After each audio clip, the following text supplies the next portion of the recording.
Request for confirmation of appointment of the chairman and members of the National Human Rights Commission pursuant to Section 2, Subsection 3 of the National Human Rights Commission Act as amended. I hereby present for confirmation by the Senate the appointment of the underlisted 15 nominees as chairman and members of the National Human Rights Commission. Their CVs are attached herewith. 1. Salamatu Hussaini Suleiman, chairman. Mrs. Beatrice J.D. Agba, MNI, member. Ambassador Umar Zainab Salisu, member. Mrs. Dafe T. Adeshida, member. Joseph Onyemechi Muamel, member. Ahmad Abubakar Fingila, member. Kemi Aswaju Okeyade, Okeyonde Yonda. Kemi Aswaju Okeyonda, member. Abubakar Mohammed, member. Femi Ekeo, member. Sonny Daniel, member. Barrister Agbaidu Chukwemeka Jidiani, member. Mrs. Nella Andem Rabana SAN, member. Azubike Nwakenta, member. Jamila Isa, member. Mrs. Idayat Omolara Hassan, member. Professor Anthony Ojuku, member. While hoping that the nominees will be considered and confirmed in the usual expeditious manner, please accept the Single Senate President the assurances of my highest consideration. Yours sincerely, Muhammadu Buhari.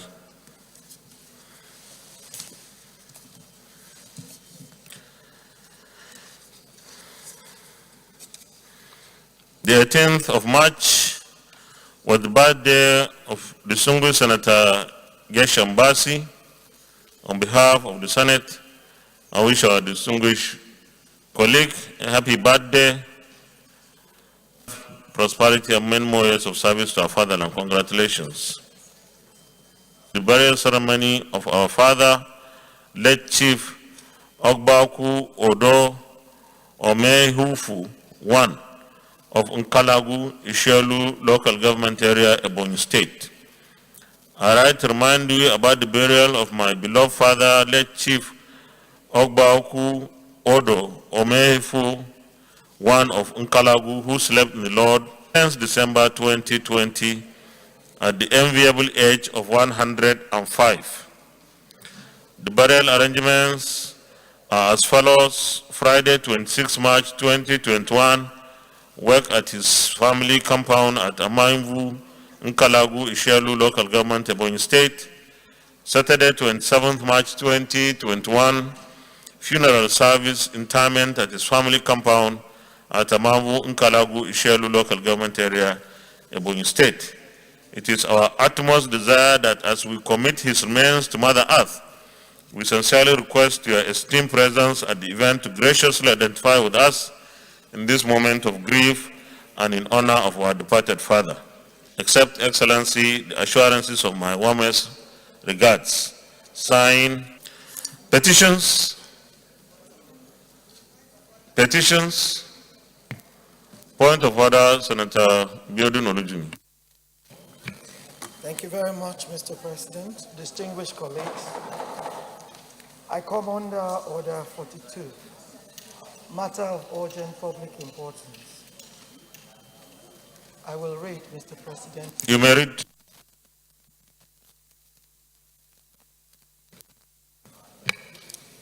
Shall, if possible, be referred to the President of the Senate before commencement of the day's sitting, and the President of the Senate shall refuse to allow the claim unless he is satisfied that the matter is definite and urgent. 2. If the claim is allowed by the President of the Senate, and the leave of the Senate is given by at least 1/5 of all the senators, the matter shall stand over till the next legislative day. Mr. President, I intend to bring tomorrow a motion on the unprecedented violence that marred the House of Assembly by-election in my constituency of Ekiti East 1 on Saturday. If the Senate approves, I will be very glad to do that on behalf of my constituents. I so submit.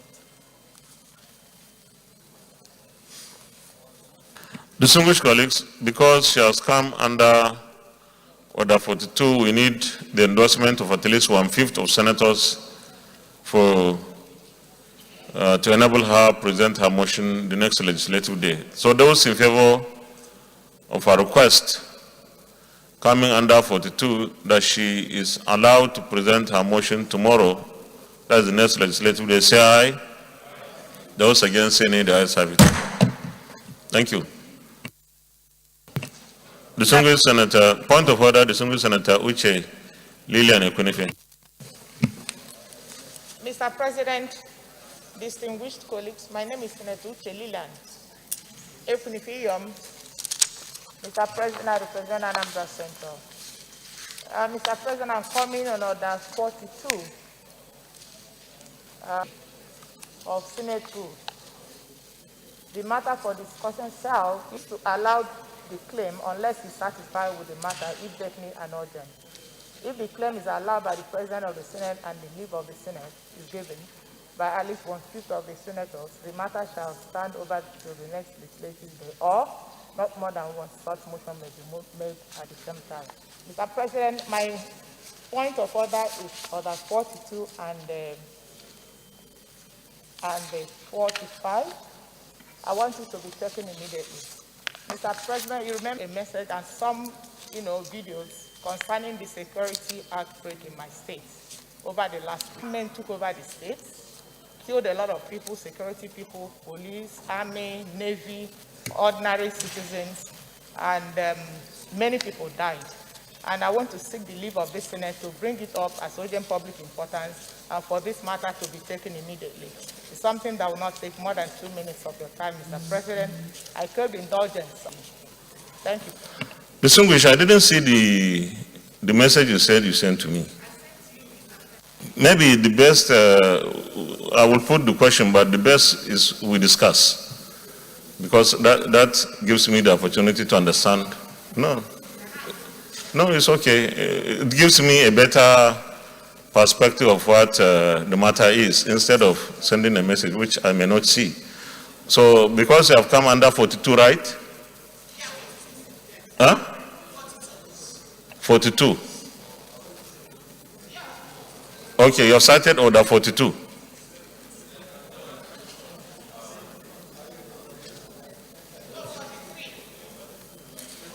(43) is personal explanation, but you cited 42.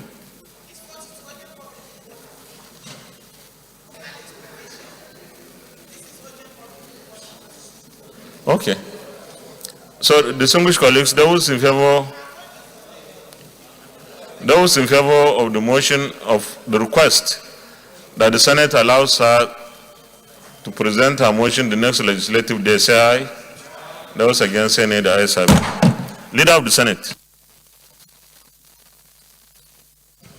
Mr. President, my highly respected and distinguished colleagues, the first business of the day is the presentation of a House bill standing in my name on the FCT Area Codes Bill 2021. Mr. President, you may wish to invite the Clerk of the Senate to read the short title of the bill. Clerk of the Senate. Mr. President, distinguished senators, FCT Area Codes Bill 2021, HB 67, first reading. FCT Area Courts Bill 2021, HB 67, first reading taken. Leader of the Senate. Mr. President, my highly respected and distinguished colleagues, the second business of the day is the presentation of a House bill standing in my name on the Federal College of Education Special Birnin-Kudu Establishment Bill 2021. Mr. President, you may wish to invite the Clerk of the Senate to read the short title of the bill. Clerk of the Senate. Mr. President, distinguished senators, Federal College of Education Special Birnin-Kudu Establishment Bill 2021, HB 169, first reading. Federal College of Education Special Birnin-Kudu Establishment Bill 2021, HB 169, first reading taken. Leader of the Senate. Mr. President, my highly respected and distinguished colleagues, The third business of the day is the presentation of our bill standing in the name of distinguished Senator Emmanuel Isa Okejeb on the Institute of Local Government and Public Administration Establishment Bill 2021. Mr. President, you may wish to invite the Clerk of the Senate to read the short title of the bill. Clerk of the Senate. Mr. President, distinguished senators, Institute of Local Government and Public Administration Establishment Bill 2021 SB 577, first reading. Institute of Local Government and Public Administration Establishment Bill 2021 SB 577, first reading taken. Leader of the Senate. Mr. President, my highly respected and distinguished presentation of a bill standing in the name of distinguished Senator 21. Mr. President, you may wish to invite the Clerk of the Senate to read the short title of the bill. Clerk of the Senate.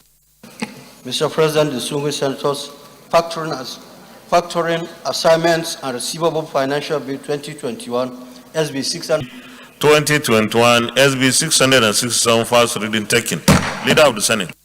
Mr. President, my highly respected and distinguished colleagues, the fifth business of the day is the presentation of our bill standing in the name of distinguished Senator Nicholas Olubukola Tofomo on the College of Maritime Studies and Naval Architecture Establishment Bill 2021. Mr. President, you may wish to invite the Clerk of the Senate to read the short title of the bill. Clerk of the Senate. Mr. President, distinguished senators, College of Maritime Studies and Naval Architecture Establishment Bill 2021 SB 673, first reading. College of Maritime Studies and Naval Architecture Establishment Bill 2021, first reading, SB 673, first reading taken. Leader of the Senate.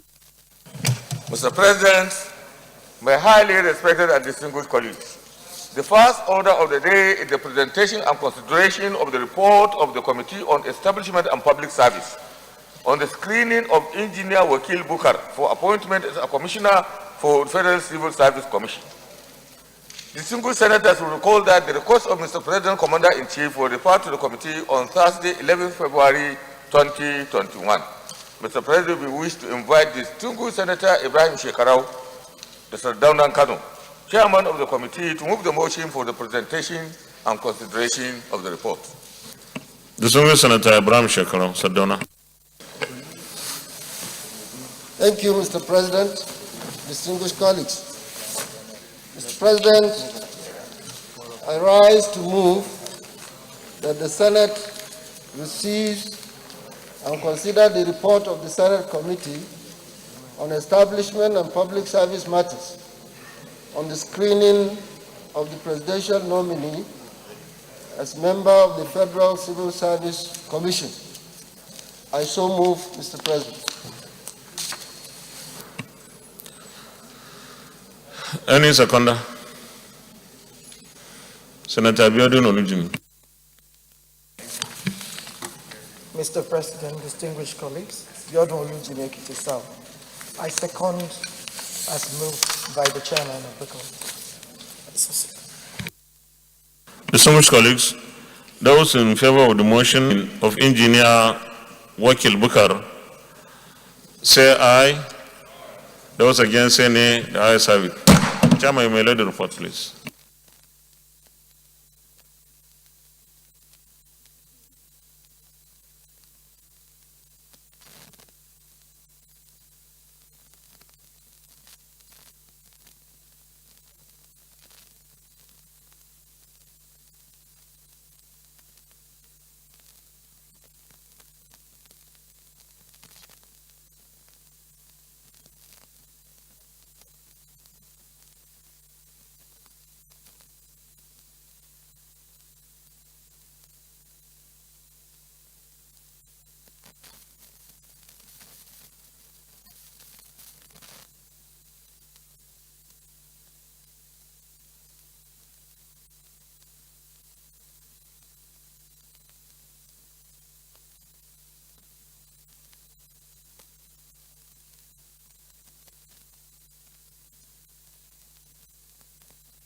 You may present the report, please, Chairman. Thank you, Mr. President.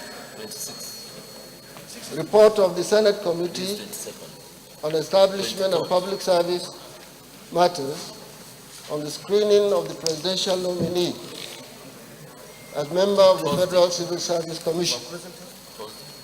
Mr. President, the Senate of the Federal Republic of Nigeria, at its plenary session of Thursday, 11th day of February 2021, considered the request of Mr. President, Mr. President and Commander-in-Chief of the Armed Forces of the Federal Republic of Nigeria for the confirmation of the nomination of Engineer Wakil Bukar for appointment as Commissioner of the Federal Civil Service Commission. Mr. President,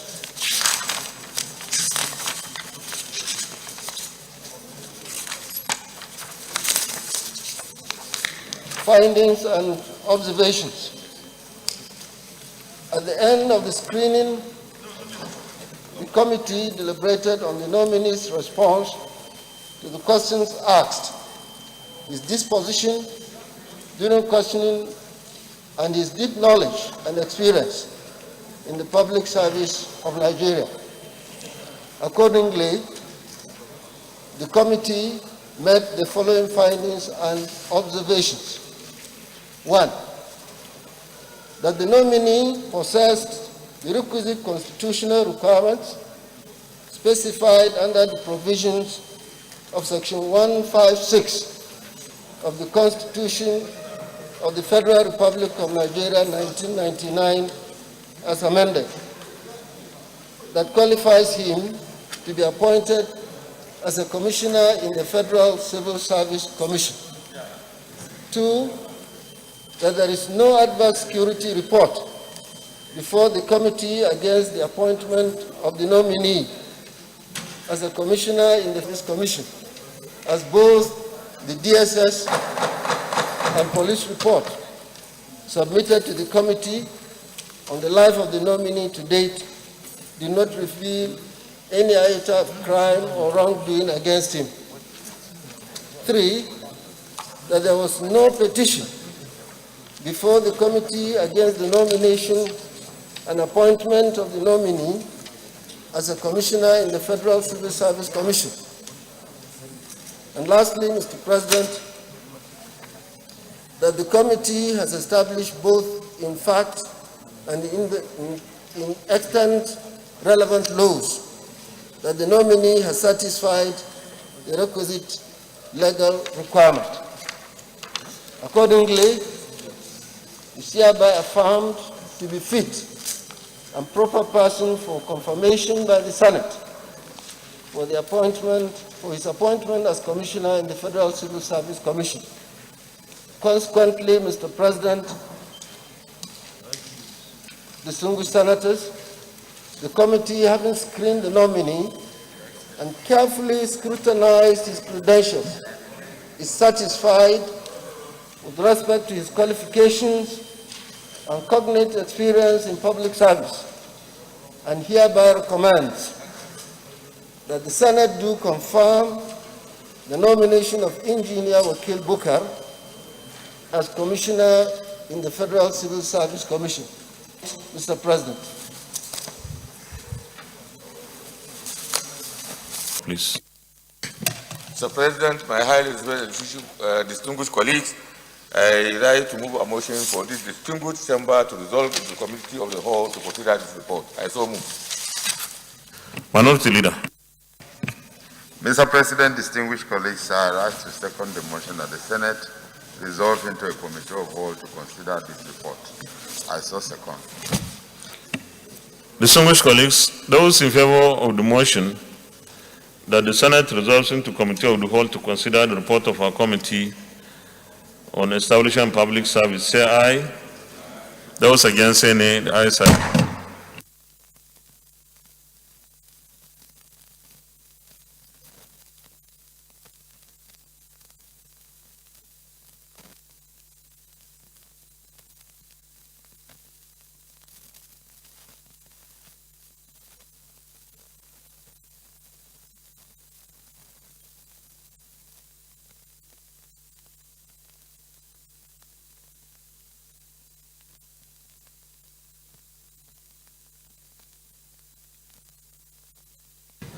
Distinguished colleagues,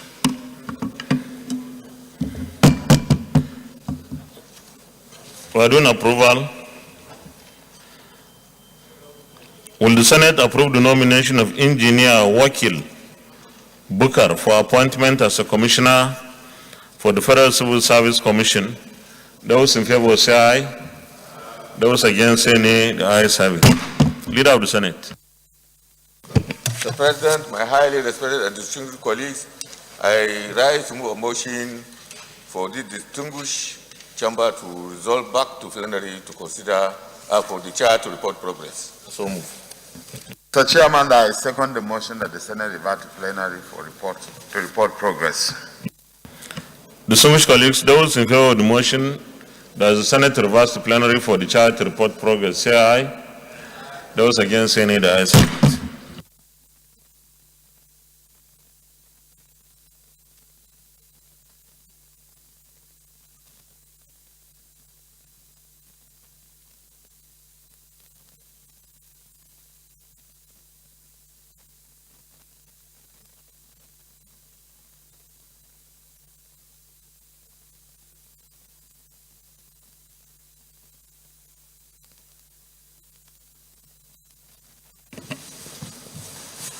The Senate, in the Committee of the Whole, considered the report of the Committee on Establishment and Public Service Matters on the screening of Mr. President's nominee as member of the Federal Civil Service Commission and approved the nomination of Engineer Wakil Bukar as member of the Federal Civil Service Commission. Is this a true reflection of what transpired in the Committee of the Whole? Thank you. Confirmation.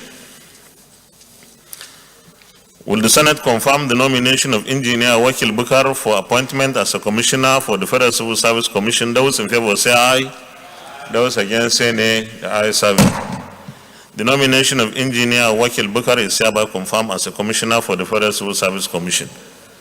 Congratulations to him. Leader of the Senate. Mr. President, my highly respected and distinguished colleagues, the second order of the day is the second reading of the Asset Management Corporation of Nigeria Act No. 3, 2014, Amendment Bill 2021. Distinguished senators will recall that the bill was read the first time in this chamber on Tuesday, 16 March 2021. Mr. President, you may wish to invite distinguished Senator Michael Opeyemi Bamidele to move the Mr. President, distinguished colleagues, I'm Michael Opeyemi Bamidele. I represent the Ekiti Central Senatorial District. Mr. President, distinguished colleagues, I'm pleased to lead the debate on a bill to amend the Asset Management Corporation of Nigeria Act 2010, which will serve as the new legal framework for the operations and administration of AMCON. You may recall that the bill was first read on the floor of this Senate on Tuesday, 16th March 2021. The main aim of this amendment is to update a few clauses in the Act that have been hampering the operations of the Asset Management Corporation of Nigeria. Under the current Act, the continued smooth operation of AMCON is threatened by the tenor put on a key funding provision for AMCON. Therefore, Mr. President, distinguished colleagues, the proposed amendment is designed to allow for more flexibility in the tenor of this key funding provision. Objectives of the amendment bill. 1, to allow for a more flexible, industry-determined tenor for one of the key funding options of AMCON in order to enable it carry out its functions effectively. 2, to redefine some terms used in the original Act. 3, to allow the Central Bank of Nigeria recommend to the National Assembly proposed tenors for the funding of AMCON. 4, to allow the AMCON with the approval of the Central Bank of Nigeria, propose extensions to this key fund of AMCON referred to as the resolution cost. In conclusion, Mr. President, distinguished colleagues, very important and strategic national institution that must be strengthened to effectively contribute to the stabilization of the banking sector in Nigeria. It proved its mettle in the banking crisis of 2009. Our economy still grapples with huge challenges. The banking sector is not immune from the difficulties we face. We must therefore review and amend the AMCON Act in order to reinvent and reposition AMCON to optimally. In particular, this amendment will strengthen the hands of AMCON. AMCON must be re-energized to tackle the problem. Highly placed debtors have been employing different strategies and tactics to stall the repayment of loans. Cases drag on in court for many years. AMCON has remained at the receiving end of this well-laid and orchestrated act of economic sabotage. Mr. President, distinguished colleagues, as patriots, we have an obligation to empower AMCON and make it less cumbersome. We must remove all obstacles to its smooth operations. We must safeguard our banking sector and the economy in these trying times. This bill deserves our urgent attention. I most respectfully urge you to support that it be read for a second time. Thank you most sincerely for listening to me and for your anticipated support.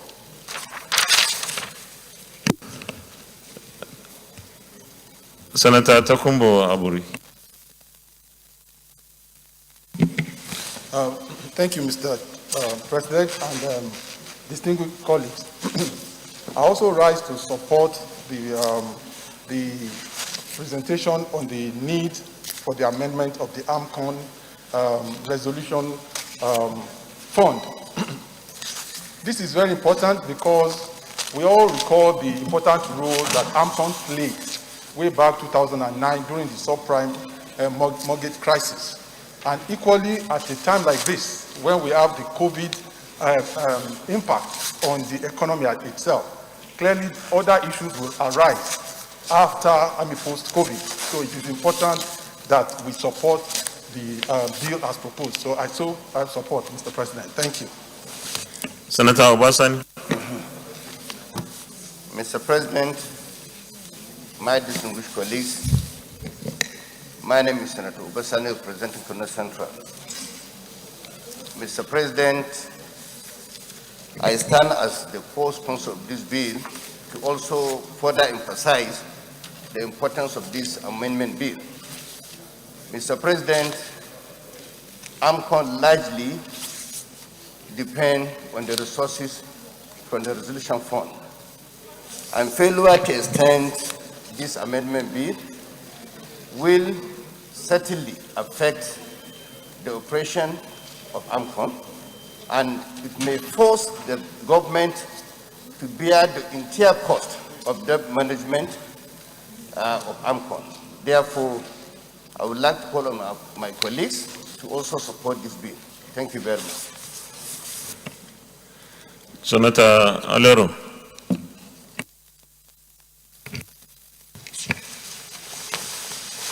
Thank you, Mr. President, distinguished colleagues. I remain Muhammad Adamu Alero, representing Kebbi Central. Mr. President, I rise to lend my support to this important amendment. This will give teeth to AMCON to recover all debts that were given to private individuals and also companies. Mr. President, I don't know whether my colleagues are aware of the information circulating in the social media. And in fact, it's not only in the social media, it's even in the conventional media, where only 20 individuals have taken about 7.5 trillion naira. Mr. President, this is more than what we spend as capital budget for this country. And these individuals are well-to-do individuals, and they are working on our streets. They have huge sums of money. Some of them have even transferred this money abroad. There is nothing toxic about it. The money is with them. They have used it, and they don't want to pay. They are using all tactics to ensure that they block the investigation agencies like EFCC from recovering the loan. They have even gone to court to get all kinds of injunctions, stopping, AMCON from recovering the loan. Mr. President, we should all support this amendment. It will make Nigeria to be sanitized financially, and banks will even be in a better position to give loans to people, bearing in mind that there must be collateral for giving such loans. They were a little bit careless in the past, but with this, Mr. President, if this amendment passes through, I'm sure it will be a wake-up call for all financial institutions in the country to do what is right and proper. I urge all my colleagues to support this bill, to go for second reading, and I sincerely hope that our country will be better off with this amendment. Thank you. Senator Yusuf. Thank you, Mr. President. My name is Yusuf Abubakar Yusuf. I represent Taraba Central. Mr. President, distinguished colleagues, first of all, I commend my colleague for presenting this bill for the amendment of AMCON Act in respect of the tenor and the cost regulation. Secondly, we will have no option but to extend the tenor of AMCON. The contingent liability that is following, we are all carrying this as a result of past errors of commission done by the banking system. Mr. President, sir, this bill to extend the tenor has come at the right place. Otherwise, we may not be able to recover the sum of nearly 6 trillion naira. And I don't know what would have happened to this, financial system or the banking system. So it is my hope and desire our colleagues here will also support the second reading of this bill to enable us to get out of these difficult and challenging financial issues that are contained in the AMCON. Finally, while we are extending this tenure, we hope and pray the judiciary will work in tandem with the aspiration of the bill to help, to assist, and make sure that individuals that are carrying these liabilities, certainly are called to book and are made to pay, so that our sovereign will be relieved of this burden. Thank you very much. Senator Abulai. Thank you very much, Mr. President, and my distinguished colleagues.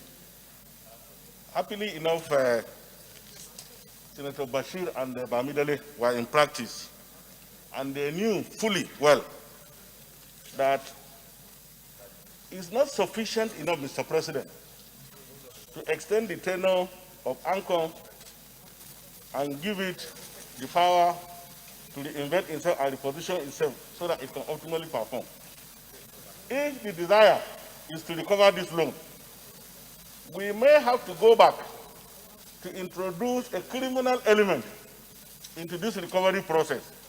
Like during the Abacha period, I remember we did the failed bank recovery of properties tribunal, and in section 12 of that law, if my memory has not failed me, it is a condition precedent that where you owe money to the bank to the tune of 1 million, for example, the condition for getting bail is to deposit half of that amount. So when we introduce the criminal element into this matter, what it means is that the 16 trillion that we are talking about will get more than 8 trillion immediately. Because this money is with them. They are just using the judicial process to frustrate the recovery of this money.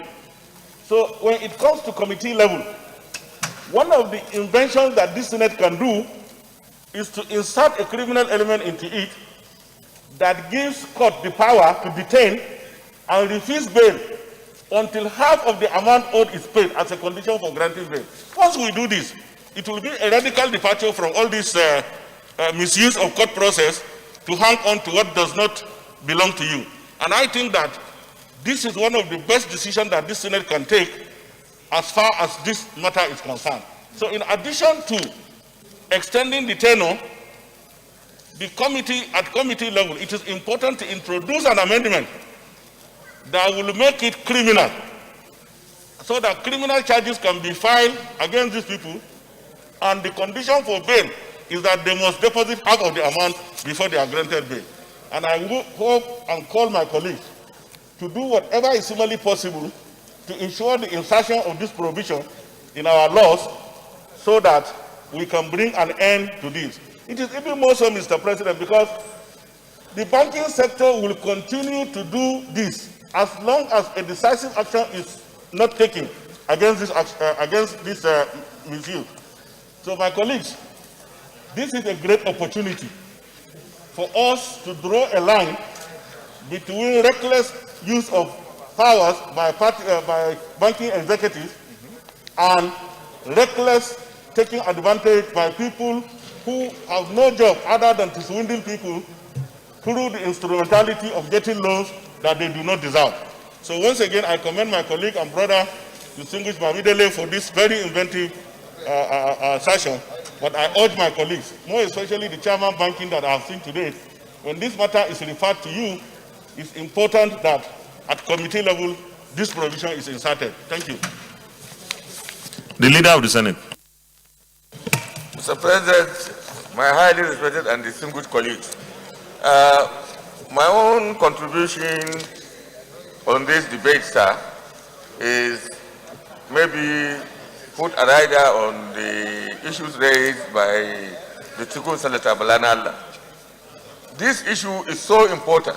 Therefore, I think that the presentation of the committee is so scanty, given the importance of this matter.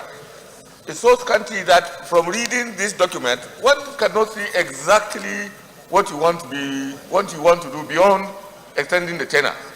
I think it's so important that in this particular thing, specific sections of that act are mentioned as those areas that are going to be amended.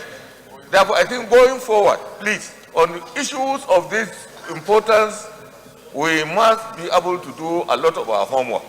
Without derogating the amount of work that has been done here, I think it is important going forward for us to come out very clearly to state the weaknesses of the current act and what amendments that need to be made to strengthen it. One of the amendments was what Balad Allah has said. But from this presentation, the information is so scanty that you don't know exactly what we are looking for. Nevertheless, I still plead with my colleagues, given the importance of this particular bill, for my colleagues to approve, that the bill passes the second reading. Is anybody against the bill? Okay. Those in favor that this will be now read a second time, say aye. Those against, say nay. The ayes have it. Clerk of the Senate. Mr. President, distinguished senators, a bill for an act to amend the Asset Management Corporation of Nigeria Act No. 3, 2014 to extend the tenure of the Resolution Cost Fund and for related matters 2021 SB 669, second reading. A bill for an act to amend the Asset Management Corporation of Nigeria AMCON Act No. 3, 2014 to extend the tenure of the Resolution Cost Fund and for related matters 2021 second reading taken, and the bill is referred to the Committee on Banking, Insurance and Other Financial Institutions to report back within 4 weeks. Leader of the Senate. Mr. President, my highly respected and distinguished colleagues, the third order of the day is the second reading of the Nigerian Mineral Development Corporation Establishment Bill 2021. Distinguished senators will recall that the bill was read the first time in this chamber on Wednesday, 30th September 2020. Mr. President, you may wish to invite distinguished Senator Umar Tanko Al-Makura to move the motion for the bill to be read the second time. Distinguished Senator Umar Tanko Al-Makura.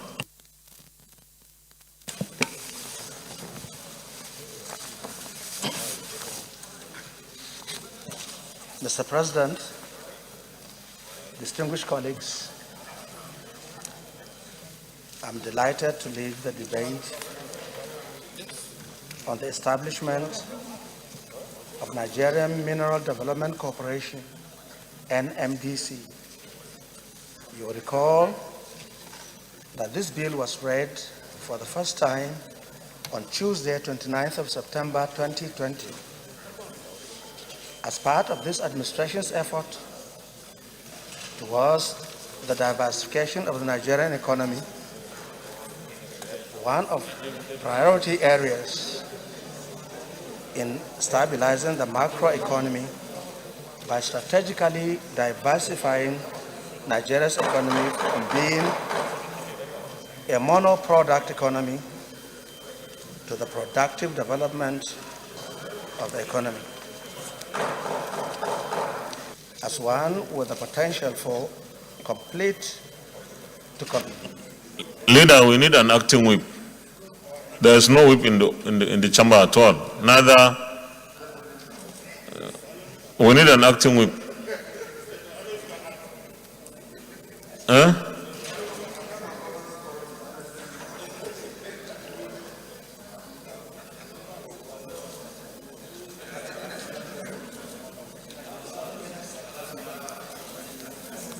Who is going to be the acting whip?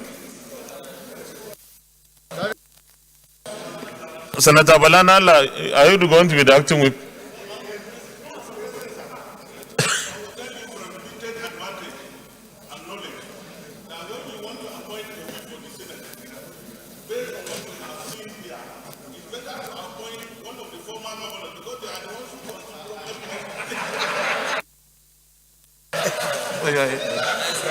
Senator Abdullah.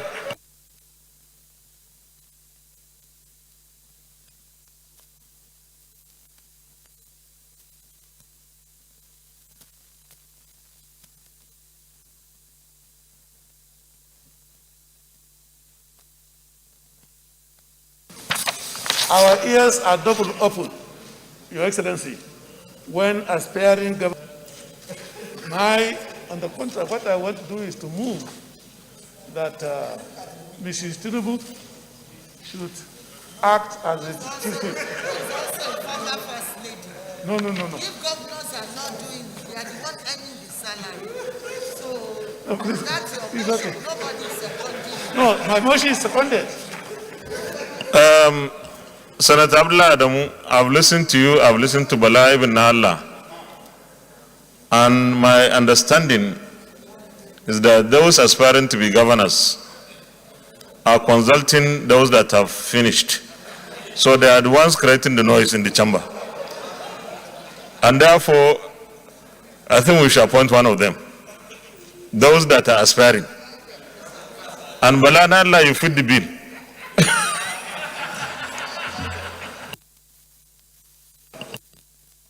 Yes, with the approval of the leader.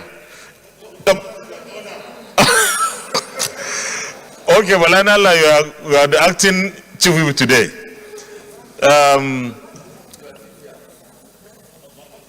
Senator Al-Makura, please, sorry for the...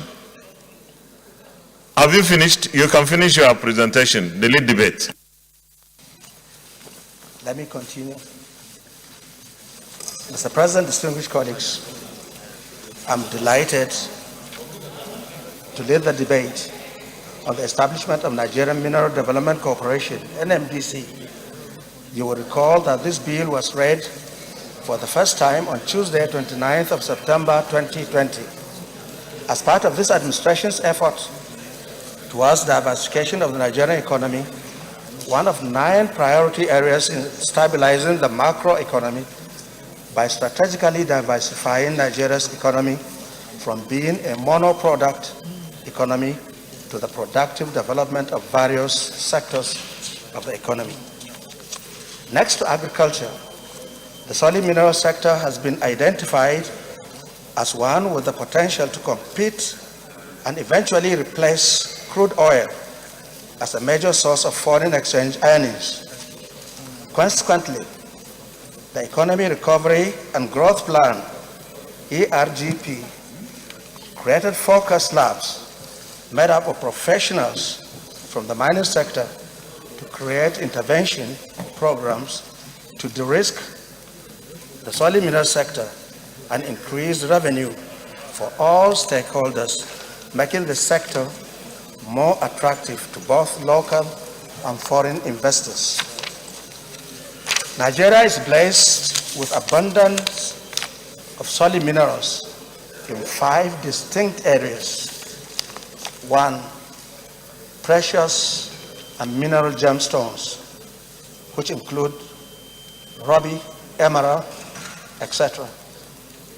Industrial minerals, which includes limestone, varieties, amongst others.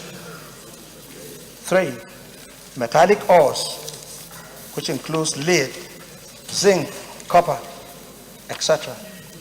Construction materials or minerals, which include laterite, granite, gravels, amongst others. And of course, energy minerals, which include bitumen, coal, uranium, etc.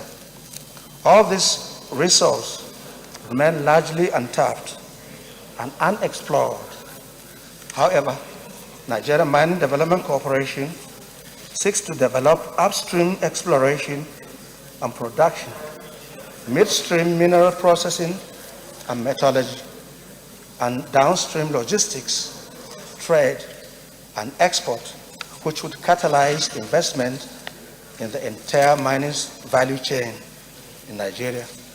Mr. President, distinguished colleagues, it is expected that the establishment of the NMDC will urgently address the challenges of internally generated revenue currently facing state governments in Nigeria, as it will provide much needed revenue to deliver on the administration's priority areas of infrastructure development, social inclusion and poverty reduction, industrialization and job creation for citizens of Nigeria.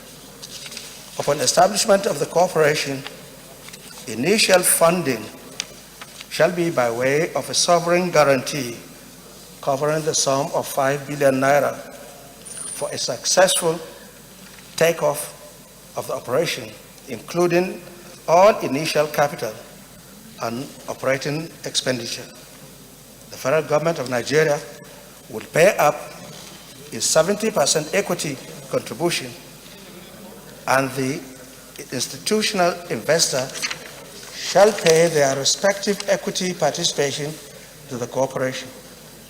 Subsequent funding of the NMDC will be through the Nigerian Mineral Development Fund, which will be managed by the corporation strictly in accordance with international best practices.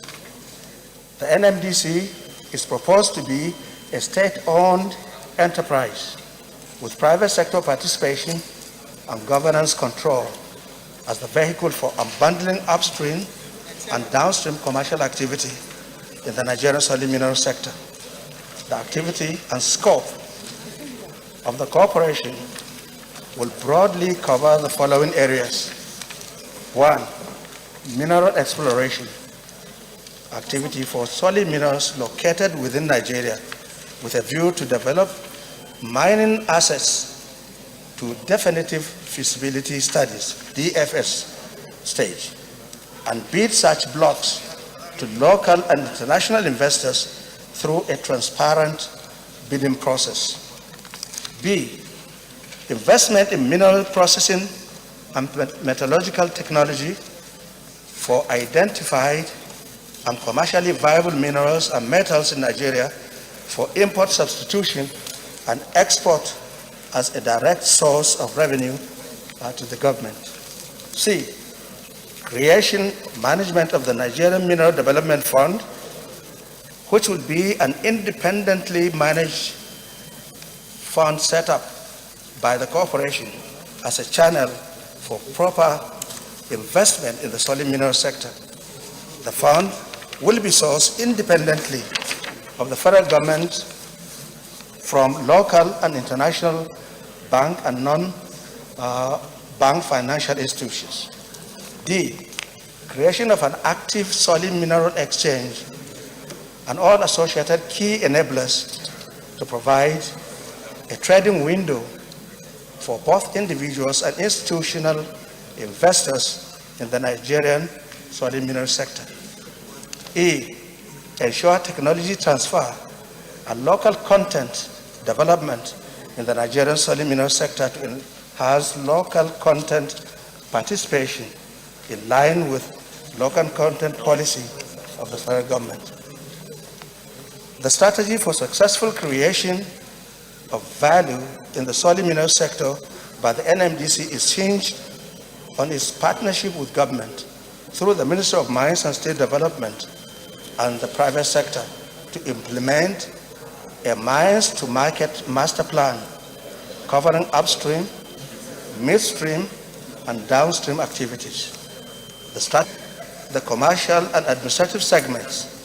The commercial segment will focus on lead zinc, iron ore, varieties, limestone, bitumen, and coal through partnership agreements with state and local governments, while sharing revenue with them in pre-arranged or pre-agreed ratios. The administrative segment is built around the provision of consultancy and support services to MMSD, Ministry of Steel Development, across the entire gamut of the mining value chain to aid efficient regulation and enforcement of all provisions enshrined in the Mineral and Mining Act 2007. Mr. President, distinguished colleagues, the need to establish the Nigerian Mining Development Corporation cannot be overemphasized, as this will accelerate infrastructural development and will also bridge the gap of unemployment and foreign exchange earnings, thereby bringing the nation to financial prosperity short to medium term. Mr. President, in line with our Order 77, subsection 3, the financial implication is hereby attached. In view of the above, I sincerely solicit the support of this distinguished Senate for the expeditious passage of this bill. I thank you, Mr. President. Leader of the Senate.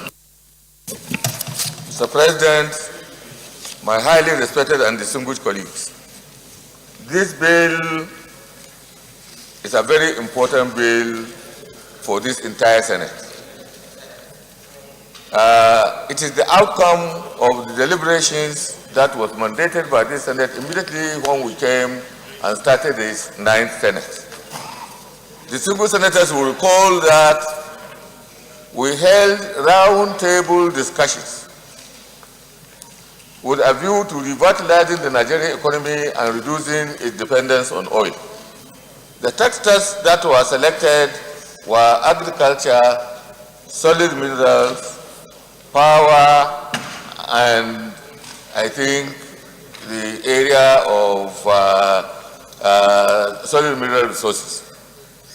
So, in the course of deliberations that this committee and the committee of this Senate had with the operators and the policymakers and private sector participants, and other stakeholders in the industrial middle sector. It became very, very glaring that the absence of a central focus for financing the operations of the industrial middle sector is the main bane that has affected the development of that sector in spite of the enormous military mineral resources that abound in this country.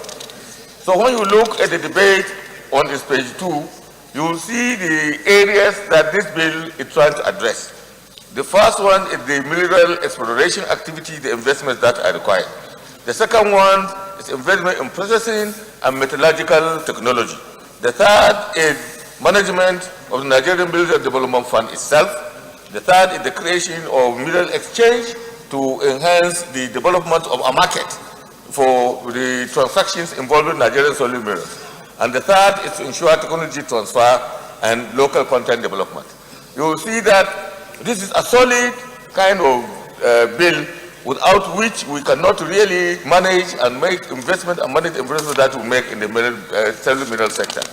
So I would like my colleagues to look into this situation and allow this bill to pass the second reading. I so suggest. Senator Bikule Amos.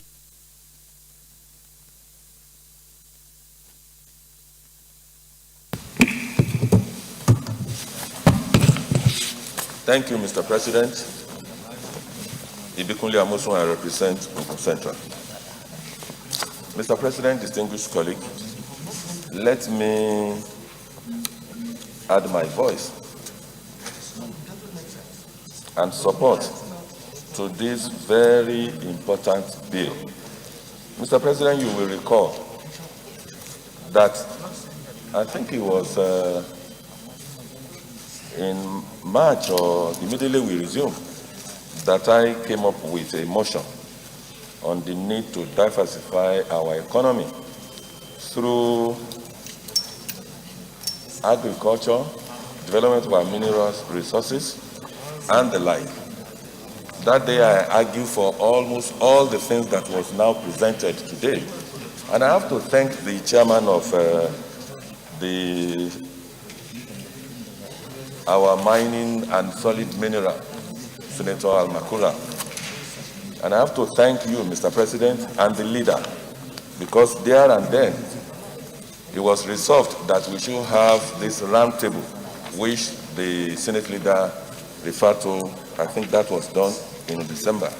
Arising from that, distinguished Senator Al-Makura came up with the establishment of this very, very important Nigerian Mineral Development Corporation.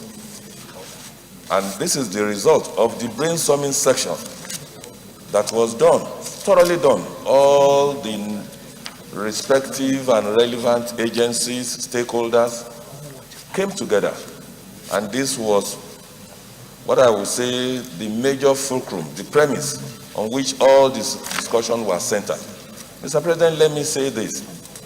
If we continue to do something in the same way, we truly cannot expect a different result. Mr. President, this is a bold move. Indeed, this is the missing link if we are going to get it right in the development of our minerals sector. Nigeria, the Almighty gave us so many things in abundance, particularly in these, our natural resources. Mr. President, you can see other nations.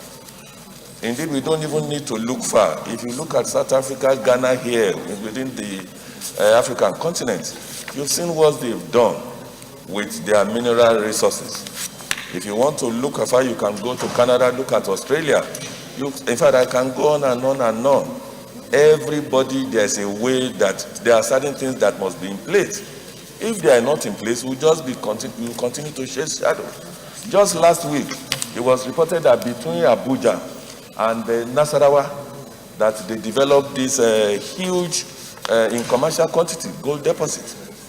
Mr. President, unless we want to continue, and I know that that is not what we are doing as a nation, to continue not to just take the bull by the horn and do the necessary investment, do the necessary things that must be done.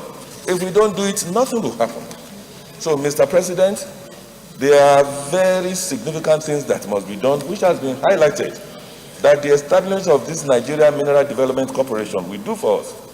And needless for me to maybe repeat all that has been said in this bill, except for to draw our attention to all it's been chronicled here in a very beautiful way for us to quickly follow. And that is the 4 or 5 things. I even believe that what we should even say, because every day, look at even the insecurity we are having. People wake up, if you see, there are millions, able-bodied men and women, they don't have anything doing.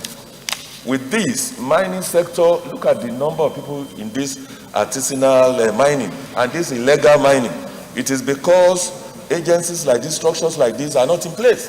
When they are in place, you will discover that in each of our states, it will even be millions that will wake up every day, have something doing. The other time this led something that happened in Plateau, people are just dying. It's because things like this are not in place. When they are in place, of course, Nigeria will be the better for it.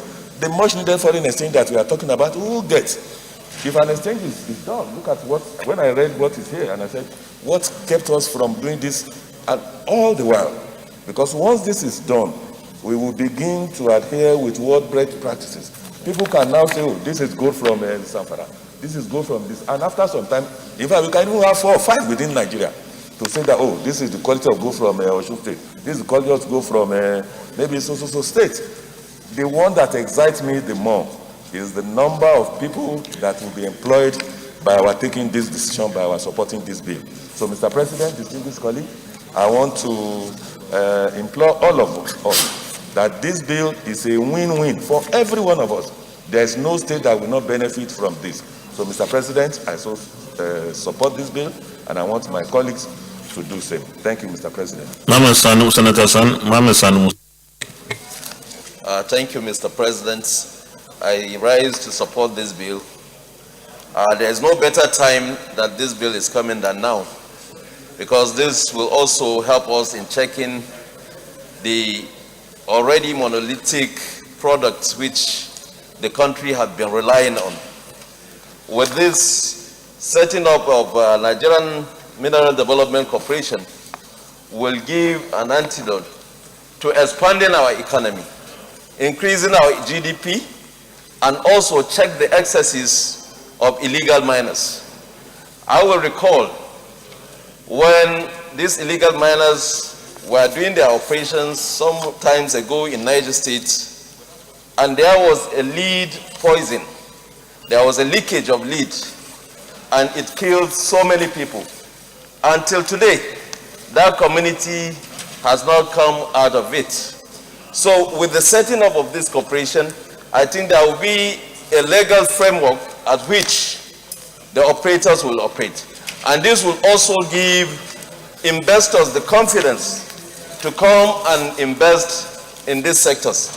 In every local government of this country, there is one mineral resources or the other that has not been exploited. So if we bring this on board now, I think it will give an opportunity for both miners, local miners, to be able to engage themselves with those that have been in the field for a very long time.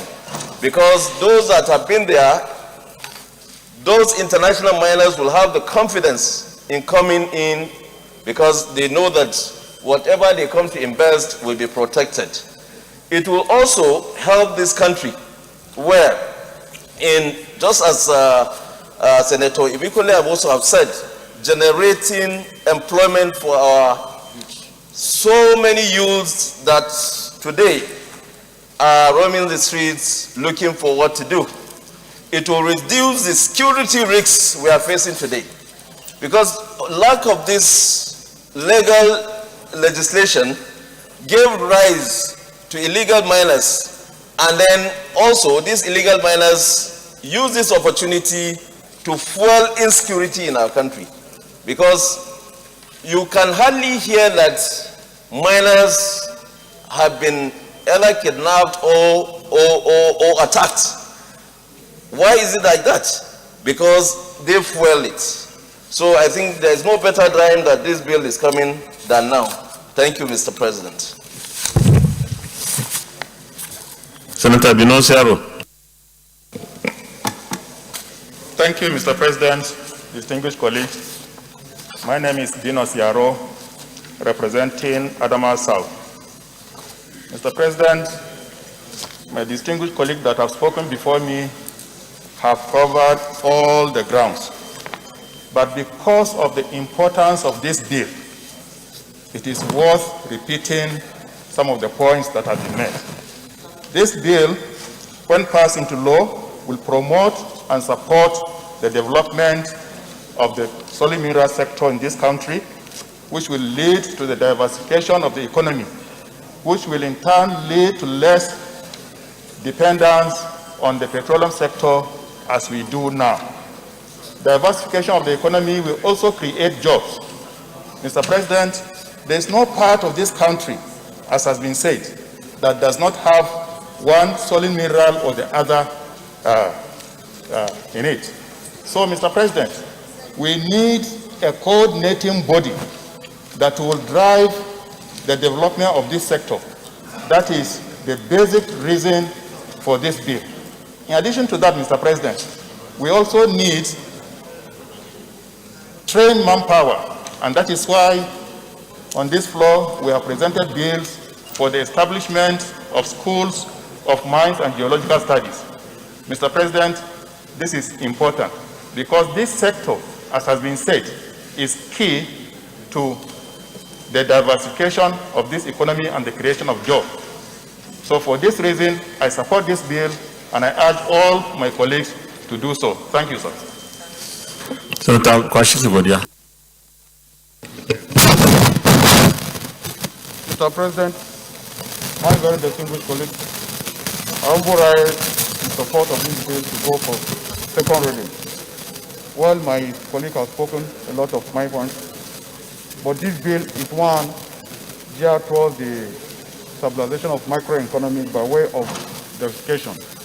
And this bill will also promote the private sector participation in the following functions: mineral exploration activities, investment in minerals processing, creation of the Mineral Development Fund, and technology transfer. Mr. President, I want to believe if we allow this bill to go for the second reading, it will also create employment for unemployed people in the country and also increase our revenue generation. I therefore rise to support this bill for second reading.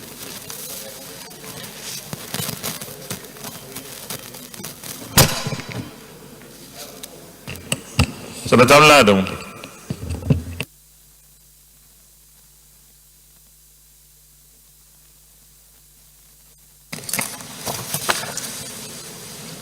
Your Excellency, Mr. President, very distinguished colleagues, I rise to lend my voice in support of the bill being proposed for the establishment of Nigeria Mineral Development Corporation. Mr. President, we all will recall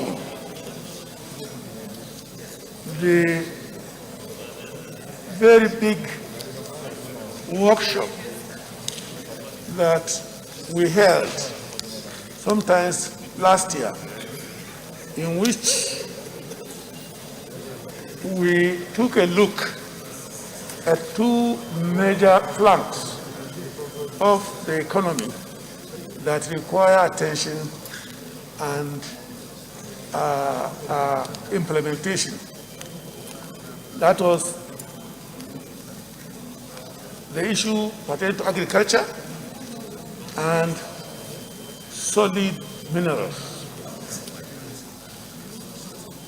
There is no gainsaying that this lit debate has captured most, if not all, the salient points that need to be highlighted for this bill to gain the support of all of us. Distinguished senators speaking before me have alluded to the fact that the coming into being of this Nigerian Mineral Development Corporation will go a long way in enhancing our efforts at maximizing the benefits of Nigeria on the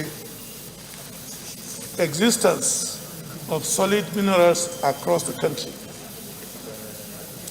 It has been established for quite some time now that virtually every local government in this country has one or two or even more mineral resources that have potential for development. Over time, we've been talking about the need for doing this. And we've been talking about potential. We've been talking about diversification of the economy. This is one more opportunity for us to take a look at their needs of the solid mineral sector by ensuring that this bill is supported and is passed for the second reading so that the Nigerian Mineral Development Corporation will come into being. Every part of this country has a bit of preponderance of one kind of resource for the development of our economy, for the other. In the South, there is a preponderance of oil and gas. In the North Central Zone area, there is a preponderance of solid minerals. But in the the Northwest also, you will find a lot of deposits, solid minerals deposits. So if we get this cooperation to come into being, we will go a long way in this effort to diversify our economy. It is obvious that once we open this sector, the amount of employment opportunities that will come from this is unlimited. And that is one of the major problems of this country today. We've got such a huge body of unemployed young men and women. I believe very strongly that the coming to being of this corporation will go a long way in helping to remove unemployment, in the country. I therefore support this motion, this bill, and I do hope that every member of this distinguished Senate will lend support for the passing of this bill. I so support, Mr. President. Senator Cleopas Moses.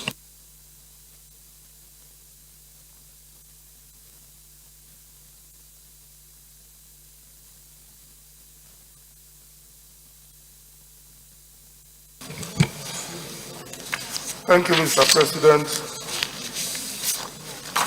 My name is Distinguished Senator Cleopas Moses, privileged to represent the blessed people of Bayelsa Central District. Mr. President, I rise to equally lend my support to what have been discussed in the view that there are teeming youths of this country whose number one challenge is employment. And I believe that this is an avenue by which very great employment potential shall be discovered, and it shall move our nation forward. Mr. President, you know that most of the security challenges we are having that has to do with most of our youths getting involved is as a result of serious unemployment issues in this country. And knowing that the position of this Senate is to see that such issues are corrected, I want to wholeheartedly support that this bill be read in second reading. I so support, sir. Senator Ike Ikwaramadu. Thank you, Mr. President. Very distinguished colleagues. I rise to lend my voice in the consideration of this bill. Mr. President, if you look at the title of this bill, it is for the establishment of Nigeria Minerals Development Corporation. Mr. President, if you talk about minerals under our constitution and under our laws, you are looking at both the solid mineral, also oil and gas. But if you look at the first three paragraphs of the lead debate, the emphasis essentially is on solid mineral. So if this second reading succeeds and goes to the committee, I expect that the committee needs to interrogate this to be sure that we are not doing something that is conflicting. Because already we have DPR that's regulating the oil and gas. So if we are setting something different for solid mineral, that has to be established fully. But if it's for both, then that the bill has to say so. And then we have to also interrogate it with the provisions of the law establishing DPR.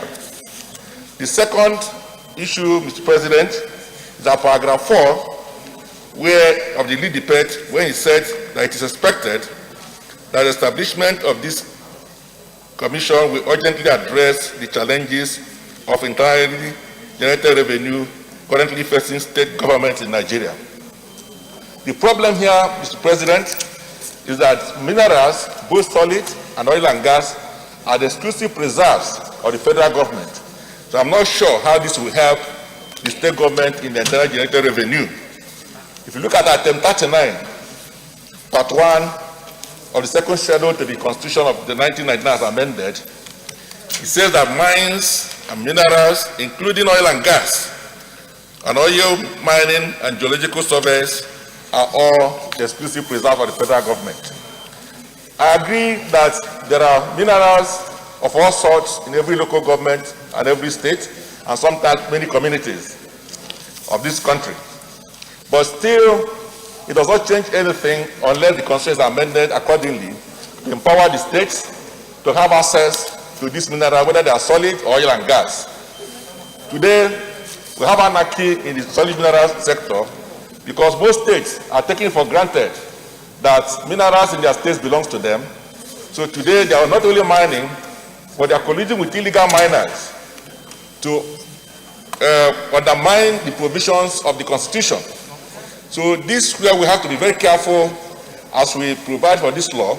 But I believe that time has come for this National Assembly to look at this item 39 and see how we can further devolve powers to the states so they can have access to the minerals in their respective states. And probably we can make exclusion to the minerals in the offshore part of the country, where the federal government may have exclusive preserves and the rest can now devolve to the concurrent list for the states to also participate. This is the model we presently have in India that's working for them. So time has come for us to begin to look at the issue of devolution of powers in the oil and gas, also the solid mineral to states, so that they can now have access to this mineral in their respective states and pay taxes and royalties to the federal government as is done in most countries that are eager to succeed. So I support this bill, but I believe that there's need for proper interrogation of the bill. These are the provisions of the Constitution and other enabling laws regarding the mineral sector in this country. So I hope that if this passes second reading, that those who have opportunity to consider it at the committee level will take this into cognizance. I support this bill, and I believe that it's right for us to have a commission, an agency that will regulate the oil and gas, the solid mineral, and such associate sectors of economy for the overall good of our country. Senator Okejev. Thank you, Mr. President. Okejev. I represent Benue Northwest. Mr. President, the ground has generally been covered, but I want to also add my voice in supporting this bill. And I agree with Senator Makura in his conclusion when he said the Nigerian Mining Development Corporation cannot be overemphasized. That is the need for the bill to establish the Nigerian Mining Development Corporation cannot be overemphasized. Mr. President, the Buhari administration's well-intended idea of taking us away from oil to other areas of the economy has, in the agricultural sector, largely turned out to be a mirage because of the insecurity problem that we have in our country today. A lot of farmers cannot go to the farms because of insecurity.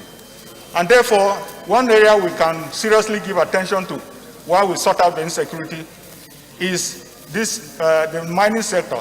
And therefore, this bill should get all the support of members, and I'm very happy that no single contribution has spoken against this bill. And therefore, in addition to what has already been said, I too add my voice and ask that we support the bill. Thank you.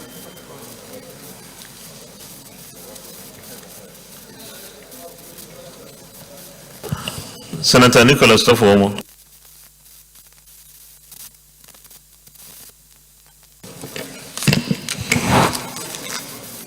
Thank you, Mr. Senate President. This is a very meaningful bill because he laid emphasis on solid minerals. And solid minerals are everywhere in Nigeria. But the unfortunate thing is that there is no proper harmonization of these minerals. So this bill, when it becomes a corporation, it will bring all the minerals together, it will be properly harmonized. And if you see what is happening in Nigeria these days, there are many people exploring minerals illegally. Few weeks ago, it was alleged that they explored some gold in Zamfara state and they took them abroad. But if there's a corporation that makes sense, it will be properly managed, the states will be carried along, and it will create employment. Also, this bill will be very, very clear to help other states to develop their minerals. For instance, I'm from Ondo State. We have the largest deposit of bitumen in the whole world. And we've been on exploring bitumen for the past 30 years. Is one story or the other. But when this corporation comes into play, federal government will be able to manage our minerals properly, and it will increase revenue in the country. Also, it will also reduce importation of mineral items, because if you start producing gold and it's properly managed, the resources will be used at home, then all the money we spend on importation will reduce, and it will make a meaningful value. Therefore, I support the Mineral Development Corporation. It's a very good bill. Thank you. Senator Tolu Odobi. Senator Bala Ibn Allah. Mr. President and my distinguished colleagues, I thank you for the opportunity to contribute to this bill. I know precisely where distinguished Senator Al-Makura is coming from. And I think it's important to state the fact that it's not enough to make provision for enhancing the production of these minerals. The Senate must equally go a little bit further in making provision for protecting the local contents of these minerals against international unhealthy competition. I'll give you an example, Mr. Senate President. Distinguished Senator Abdullahi Adamu and Senator Almakura will bear me witness that Nasarawa, as at today, has one of the most, how do I put it, one of the highest quality barite deposit in the whole world. It has been tested and it has been proven that it's one of the best. As at today, Nigeria is spending close to $1.something trillion in the importation of barite, which is with less quality than the one produced in Nasarawa. Now, if, for example, the Senate, under this provision, gives this commission or agency, after its establishment, the power to promote the production of barite, until we go further to say that we cannot import a barite that is less qualitative than the one produced in Nigeria, it means they will continue to produce, and the one that is less in quality will equally be imported. Mr. President, it's very, very painful that barite is imported in ballots from the United States of America for the purpose of oil exploration. Upon importation, another company is giving contract to clear the barite at a very exorbitant price. And then another company is giving contract to transport this barite to where it is needed for the purpose of servicing the rigs. And like I said earlier, this is less qualitative than the one produced in Nasarawa. So I'm saying that when this issue comes to the committee should equally look at the possibility of inserting a clause that will make it impossible for foreign minerals to compete, with the locally produced one. Otherwise, what we are going to have will be an agency or a commission that will promote the production of these minerals, and then they are deposited without being put to use. So this bill is very, very timely, and I can understand the position from which distinguished Senator Almakura is coming, and I understand the benefit that it will bring to this country. But like I have said, the committee must go a little bit further to insert a provision that will protect local production, not only promote it, but protect it in such a manner that maximum benefit is derived from the setting of the commission. And let me hope that eventually when this bill is passed third reading and this commission is established, the National Assembly will follow with some reasonable degree of funding and insisting on oversight to ensure that the purpose for which the commission is established is realized within the shortest possible time. Thank you very much. Is anybody against the bill? Those in favor that this bill will now read a second time, say aye. Those against, say nay. The ayes are. Clerk of the Senate. Mr. President, distinguished senators, a bill for an act to establish the Nigeria Mineral Development Corporation to invest and catalyze investment in the mining sector, to promote and support mining sector growth, and for related matters 2021 SB 505, second reading. A bill for an act to establish the Nigerian Mineral Development Corporation to invest and catalyze investments in the mining sector, to promote and support mining sector growth, and for related matters 2021 second reading taken. The bill is referred to the Committee on Solid Minerals to report by within 4 weeks. Thank you very much, distinguished colleagues, and let me say that this is a very important bill. It is imperative that the Nigerian economy is diversified, and the solid minerals definitely is one avenue through which we can earn the much needed foreign exchange. And I also believe that we have a long way to go. We haven't done enough. At the moment, there are very little investments into this sector, and the contribution of the sector to our GDP is just about 0.3%, even though we are so blessed and endowed with so much solid minerals all over the country. So this cooperation, when created, will definitely work to ensure that we promote the exploration and exploitation of our solid minerals endowments. Congratulations to the sponsor of the bill, Senator Al-Makura. Leader of the Senate. Mr. President, my highly respected and distinguished colleagues, the fourth order of the day is the second reading of the Nigerian Postal Service Bill 2021.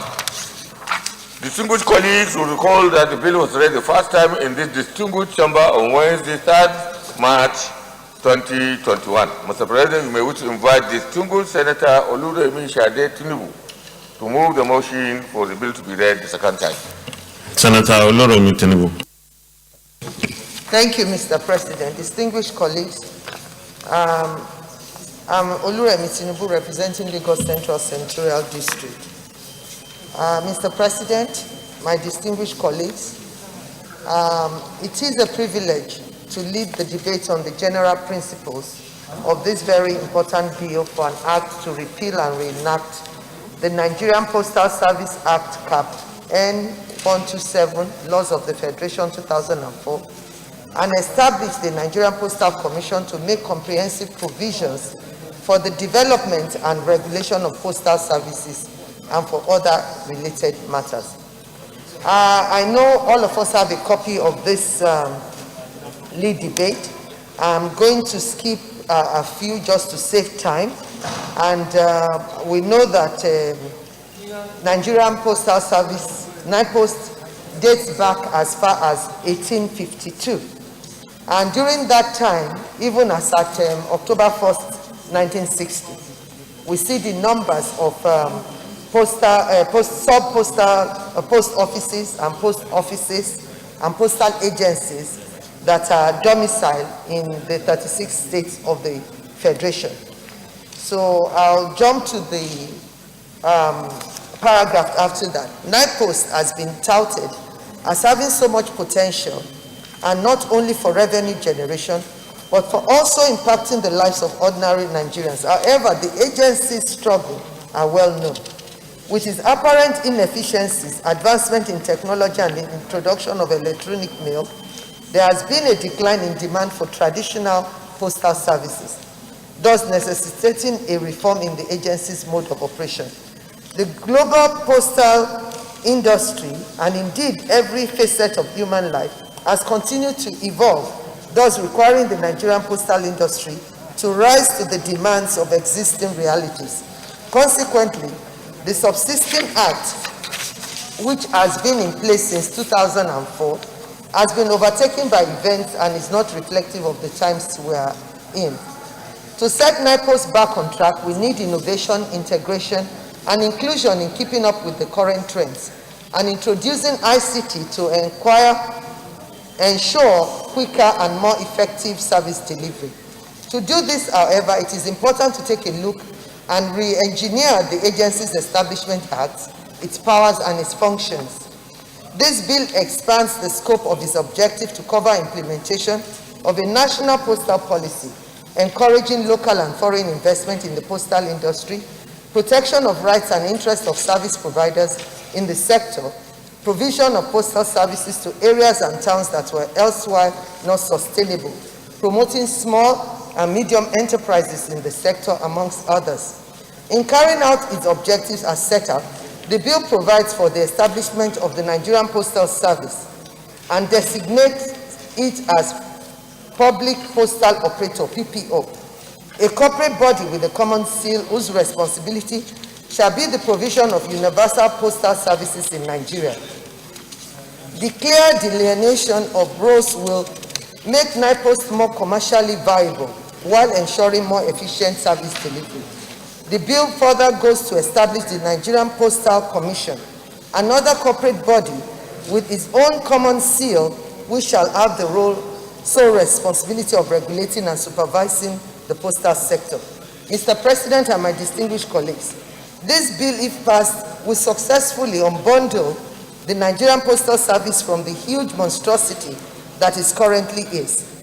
The bill splits up the role of policymakers, independent regulator, and industry operator, which NIPOST is currently saddled with. In addition, as NIPOST is currently a dominant operator in the courier and logistics service market, it is imperative in the interest of antitrust and competitive laws, and in a bid to ensure an even playing field for all, to separate NIPOST, the postal operator, from the regulator.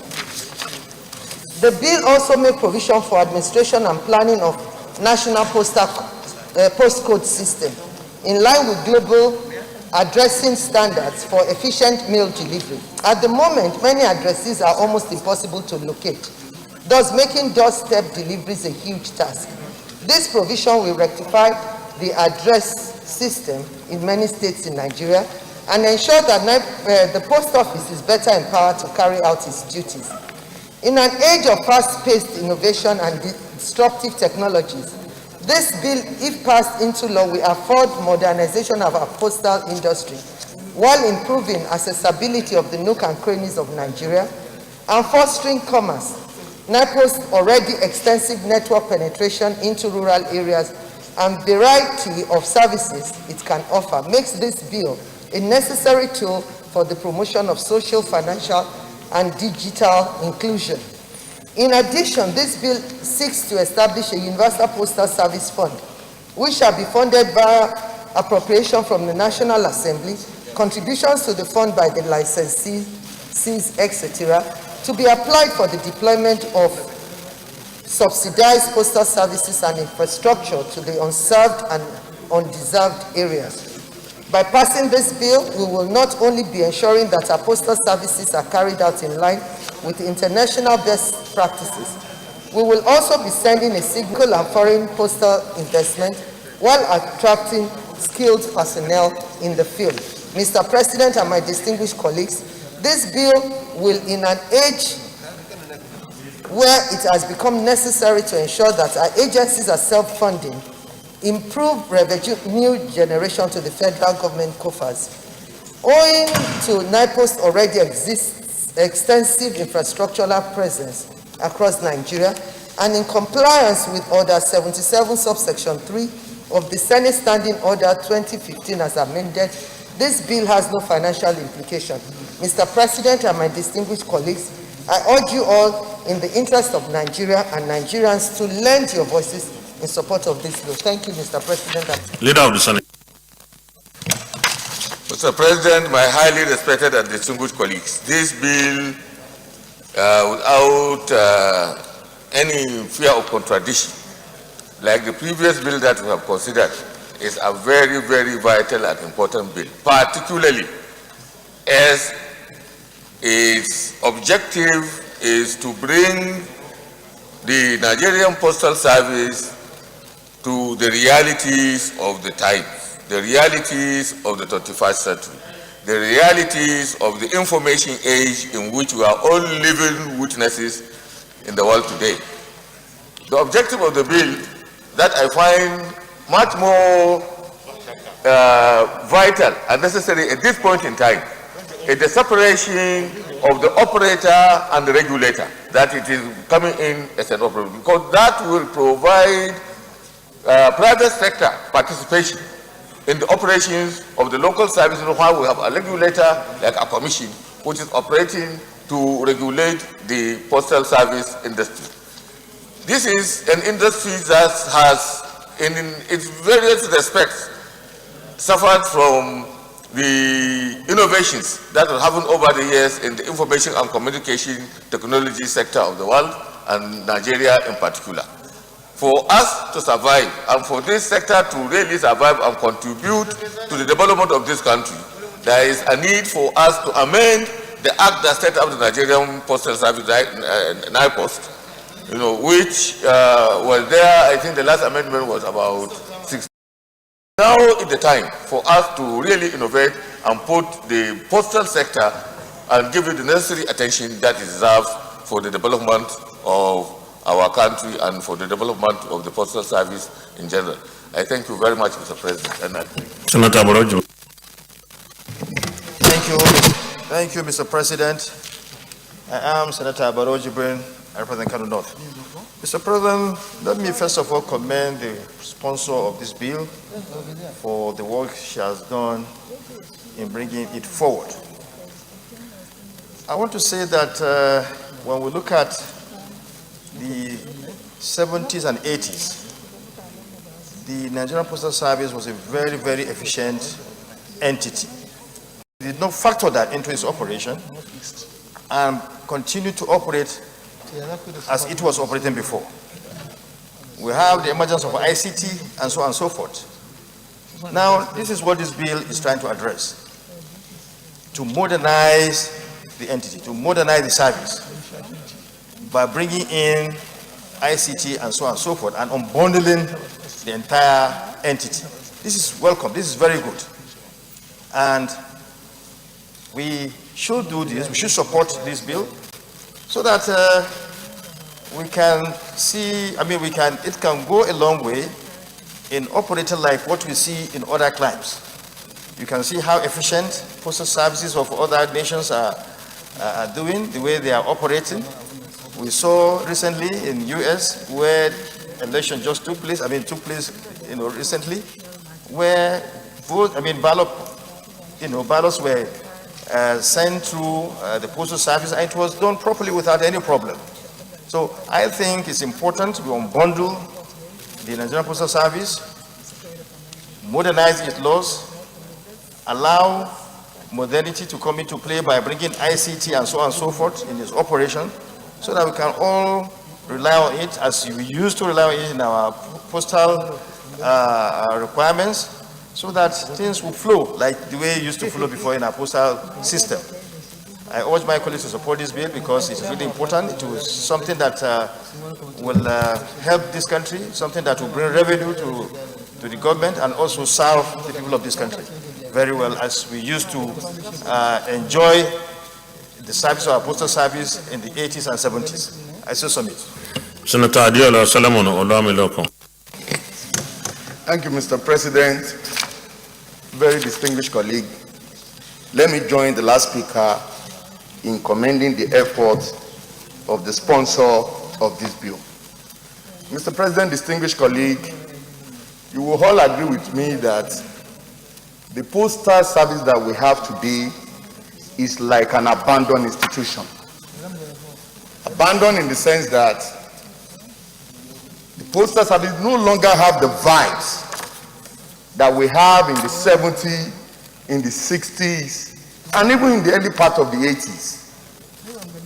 It has been taken over by this foreign postal service, the UPS and the FedEx, who got an approval from us, and they are not going around doing the job of even of the Nigerian Postal Service itself. That we Nigerians rely more on them than our own postal service. This is quite unfortunate. But with the introduction of bringing it to the forefront of this bill, that is proposing an holistic approach in repositioning the Nigerian Postal Service, I think it's a welcome development in the right direction. Mr. President, very distinguished colleague, our postal service can be a major revenue contribution to the CRF. But today, what we have, the reverse is the case. We now have a postal service who could not function properly because the existing act, which is yet to be repealed, is hampering them in carrying out their duties. We now have a postal service that can no longer function at the optimal level because they have an existing act that have incapacitated them to function at the optimal level. Mr. President, very distinguished colleague, we are at the IT stage where everything is about information technology. Quite agree with me in the past. Every household have a postal number. Even in the US, in front of every household there is a postal listing. But what do we have? Today, nothing like that again. Nobody goes to the post office again. Nobody even go and post letter there again. Because you have a FedEx, you have a UPS that can work effectively more than the Nigerian Postal Service. Mr. President, this is another call to service for us as a senator, that we must not only look at the proposed bill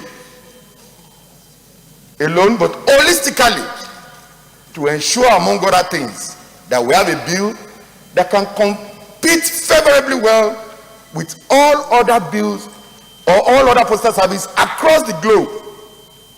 Whatever they are doing there that is new, we must make sure we introduce it into this bill. Nigeria is a population of over 200 million people, and we must take advantage of our population. We must bring our postal service to bear so that we can function properly and reposition it in such a way that will be useful to all and to entire Nigeria. I so submit, Mr. President. Senator Bukula Amosun. Thank you, Mr. President. Ibikunle Amosun, I represent Oko Central. First, let me join my other colleagues to commend the efforts of Senator Oluremi Tinubu on this repeal and enact Nigerian Postal Service Act. Mr. President, there's a saying that when you are not at a table that decisions are being taken, you will be left behind. And that is why it's always very important to find a way to always participate and be there when decisions are being taken, at the table when decisions are being taken. What this bill seeks to do is to enable us as a nation to now begin to sit and participate in the discussion that is going on around the world. Mr. President, you will agree with me that Nigeria today, we are facing a lot of challenges. Unfortunately, somehow we believe that it is just one silver bullet that can fix everything. And it's not like that. We must follow the way others that have succeeded are doing it. Mr. President, growing up, we all know what post office was like when the colonials were here. And even when they left, still growing up, we still see the importance of post offices.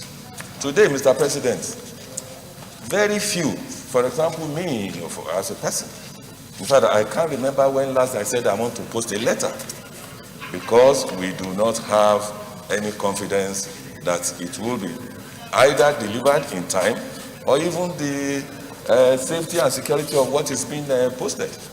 Mr. President, what is bedeviling us now as a nation? This bill, when it is passed to law, can even assist us. There's what we call, now we are saying that we must do our NIN, and that we must even somehow link our telephone numbers to NIN numbers. They are still huge. I've tried to discuss this with people that I think are very responsible for the initiative of linking our phone to our NIN. That what they are doing, good as it is, there's one big final leg that until when it is done, we will not get the desired results. And I'm happy that some of our colleagues here that have the privilege to serve, either in the police, in the army, and all of them, or even in the security agencies, the intelligence agencies, they know what I'm talking about. Mr. President, until a time when if a number rings, you now say this is his number, and you can trace that number to the house, we are chasing shadows. Mr. President, you are driving like this in a place in his other clients that have gotten it right. Your plate number alone, when it passes through a chip, of course, everything is displayed to your house. These days now, if you go out now, you see somebody there, you cannot pin anything, relate anything, you cannot link anything to where he lives. Even when you now say, okay, you can link the phone to a person, where does that person live? This bill will resolve that. And that's why you will notice that in the UK, they will put postcode. Indeed, in your postcode, once you put your postcode, they ask you, what's your postcode? If you say 2 something, and before you do it, link to your house. This is what this bill will do. In the UK, it is post office that we use. You want to pay your council tax, you want to do everything. All this public, indeed, to penetrate the grassroots, it is post office that you can use. The penetration that we have in Nigeria today, no agency, I repeat, no agency, Mr. President, that has the kind of penetration that post offices have. Indeed, post office is something that you pass from one generation to another. I remember that as young as I am, we have box 130. Everybody knows box 130 is for Amosu. Box 110 is for the Olaleyes. This is where we know our numbers. The Akinibade, we know their number. The Sholeyes, we know their post office number. It's like that. But these days, who will even remember about having post code? No. In the US, they will say zip code. In the UK, they will say postcode. Mr. President, one thing that we even do, if we get it right, all our people, however, in fact, as far as maybe Karanamunda to Imekwa, where I come from, to even Enugu, everybody that is there will have something to say. If you want to do anything, it's like a communal thing. They will have a place to quickly go. And I'm happy to say that we are now separating the operator from the regulator, because you cannot be a judge in your own case. When there are people there to regulate your activities, they will look around and see, how is this thing done elsewhere? And they will follow suit. And clearly people will begin to have confidence and believe in what we are doing. So, Mr. President, this unbundling, this separation between the regulator and the operator is a thing that we should have done so many years back, so that our postal services, people will like to rely on it. If I want to do anything now, look at the diaries that we do. Here, we have to take it one after another. All the one that goes, I take some to several nations of the world. I've been doing this since 1989. The only one in Nigeria is will be going round. The other one, I'll just push it, put the postal address, it will get to them even faster than the one that I'm sending to, probably I'm sending to Kwara, sending to anyone. So, Mr. President, we need to get it right. We need to adhere to world best practices. And this is one sure way of doing that. So, Mr. President, on these very few words, I want to support this bill, and I want to enjoin my colleagues to so do. Thank you, Mr. President. Senator Rocha Sokorocha.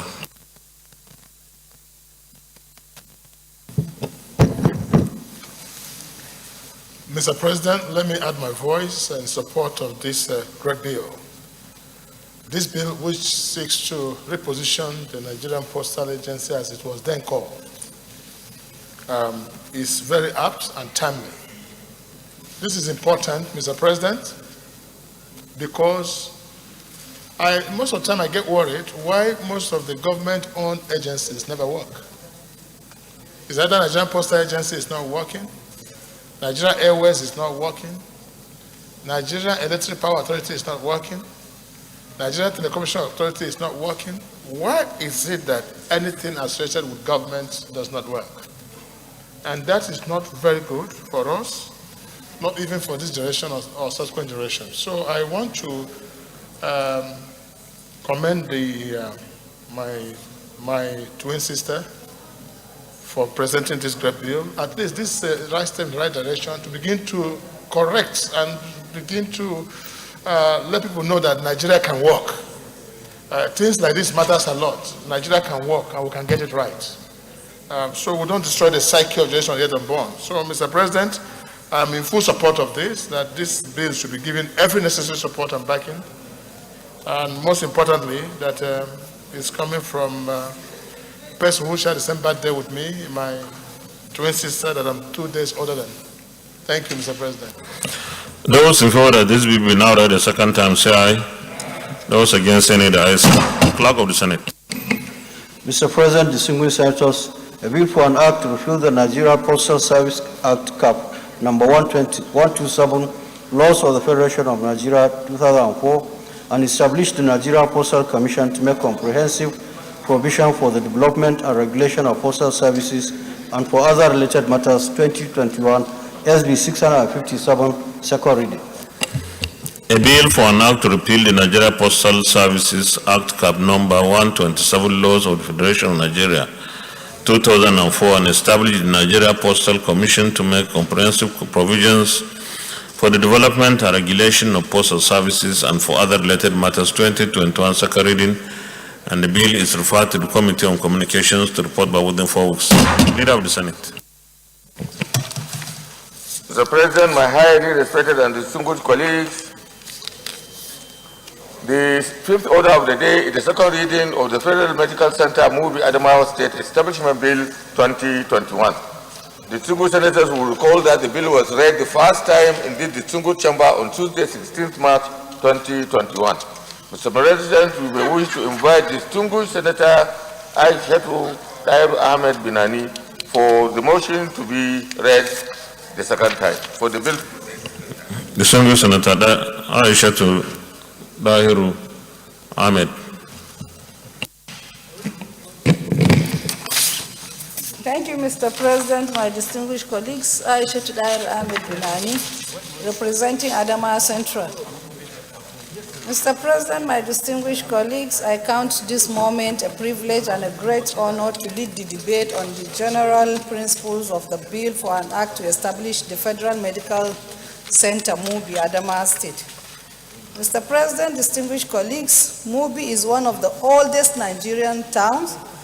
Mubi is the capital of Mubi North local government area of Adamawa State, whose total landmass, according to International Journal of Development and Sustainability 2014, is 506.4 kilometers square, and a population size of about 759,045 people. It is a distance of 191.46 kilometers square to Yola, and 257.81 kilometers square to Maiduguri by road, which sometimes is inaccessible due to security challenges in the area. Mubi existed before the advent of German forces in 1903 and served as a frontier post and administrative center of the Germans until it captured by the British in 1914 at the onset of the First World War. It was one of the 13 provinces of all northern Nigeria and headquarters of Sardauna province. Mubi has always been an elevated and strategic area for successive governments. It is neighbor to 9 local government areas, which are Madagali, with population of 135,142 and distance to Mubi 99.81 kilometers, Michika 152,238, 52 kilometers to Mubi. Mubi South, 129,956 and then 15.3 kilometers. Maiha, 110,175 and 34.6 kilometers to Mubi.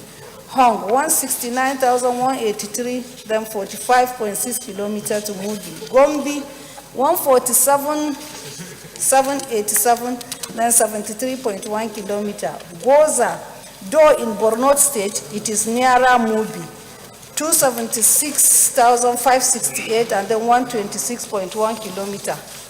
Chibok, though in Borno, it is nearer Mubi, 66,333, 101 kilometers.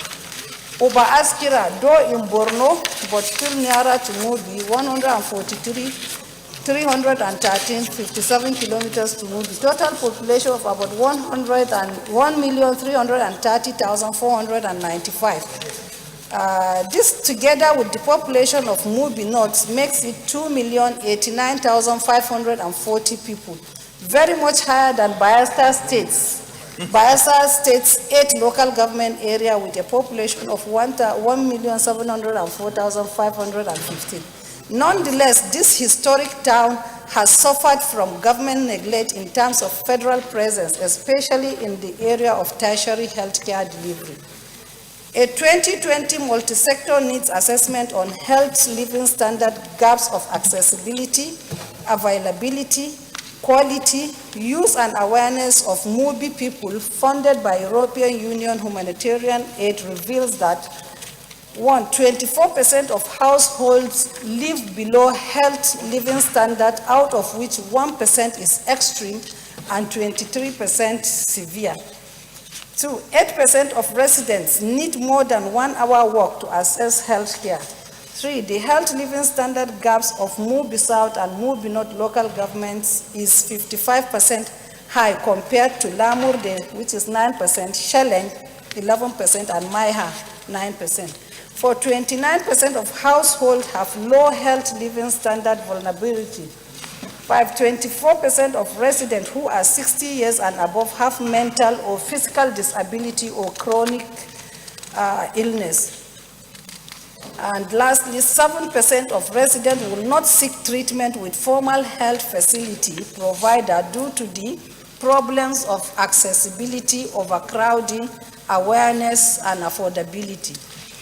Therefore, it is abundantly clear and socially necessary that Mubi should be given a federal medical center to 1, bridge the health living standard gaps enumerated above, 2, tackle the problem of overcrowding of its primary and secondary healthcare services, 3, provide the much needed tertiary healthcare in Mubi, reduce the accessibility problem and create awareness of the importance of such a healthcare institution, and many more. The provision of medical center in Mubi will come at a very low cost to the government, since the existing general hospital has the necessary requirement to be upgraded to a federal medical center. The general hospital in Mubi has 1, a principal medical officer as the head of the hospital, just 1. Then 250 beds, which is sufficient to start the hospital. Only 6 qualified doctors, 100 nurses, 2 laboratories, and 14 departments. Mr. President, my dear distinguished colleagues, I therefore urge and plead to all of you to support this bill wholly and wholeheartedly, like you always do. Thank you very much. Senator Degi Emerio Biobarakuma.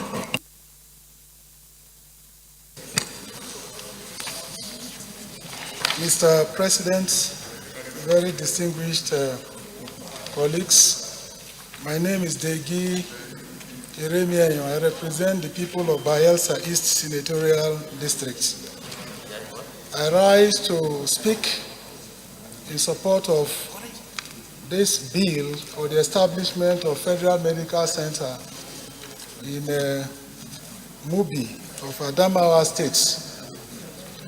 Mr. President, I'd like to commend the sponsor of this very important bill, important in the sense that it has to do with the health of our people. Mr. President, it is always said that health is wealth, and it is a statement of fact. And so, Mr. President, anything that we can do to promote the health of our people as a parliament, we should do. Mr. President, the level of poverty that our people are facing is alarming in this country. And Mr. President, if you are healthy, you are a wealthy person. And so to reduce the level of poverty, if medical facilities are provided from the primary health care to secondary health care to tertiary health care, it will go a very long way to promote the health of our people and by implication, increase the wealth of our people. Mr. President, I, just by aside in interaction, I'm told that the existing medical center in the States is now a teaching hospital to a university. And if that is the situation, apparently that facility cannot be available to provide healthcare services as expected to the people, because it will be involved in research, because it has now turned to a training institution attached to a university. So it won't be available as expected to provide affordable and accessible health care to the people of Adamawa, particularly the Mubi and surrounding local governments. Mr. President, if government is able to provide health facilities, particularly at the tertiary level, where our people can access and then affordable healthcare services are provided, it will go a very long way to even increase the life expectancy of our people. The considerations here are population and also land mass. It is at this point that I would like to differ in a little bit with my sister, with the reference to Bayelsa State. Mr. President, Bayelsa State, I agree, is the smallest population in terms of other, population of other states in the country. But Mr. President, we also have situation that demands healthcare in that state, even though the population is small. We face challenges of terminal diseases on account of production of crude oil and gas, the gas flaring impact, and what have you. Therefore, this small population that we talk about are affected by numerous diseases, and indeed, on account of that, they need even more medical facilities than the populated local governments and states, as the case may be. Be that as it may, anything that has to do with promotion of health care of our people should be supported. It's on account of that that I throw my weight behind this bill presented by our sister. I so submit. Senator Binoyaro.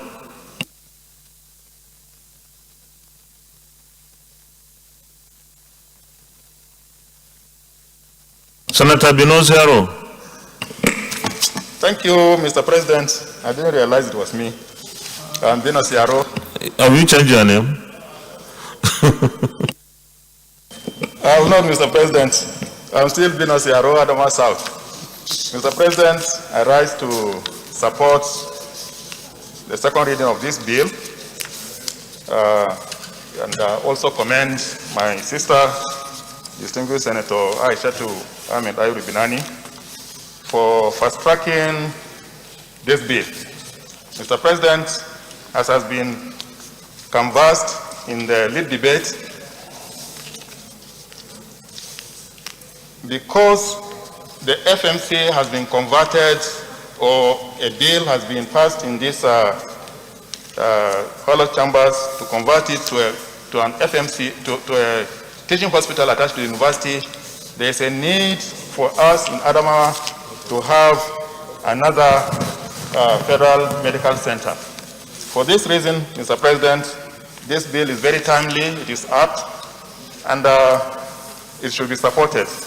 Mr. President, in supporting this bill, because we have reeled out statistics, it is important for me to also say that Adamawa State is composed of 3 senatorial districts: Adamawa North, Adamawa Central, Adamawa South, and virtually all the institutions, federal and state, in Adamawa State are located either in Adamawa Central or Adamawa North. For example, the Federal University, Modibo Adama University, is in Yola. The State University is in Mubi. The State Polytechnic is in Yola. The Federal Polytechnic is in Mubi. The State College of Education is in Hong, which is central. The Federal College of Education is in Yola. There are other institutions, School of Nursing and Midwifery in Yola, College for Legal Studies in Yola. There is no institution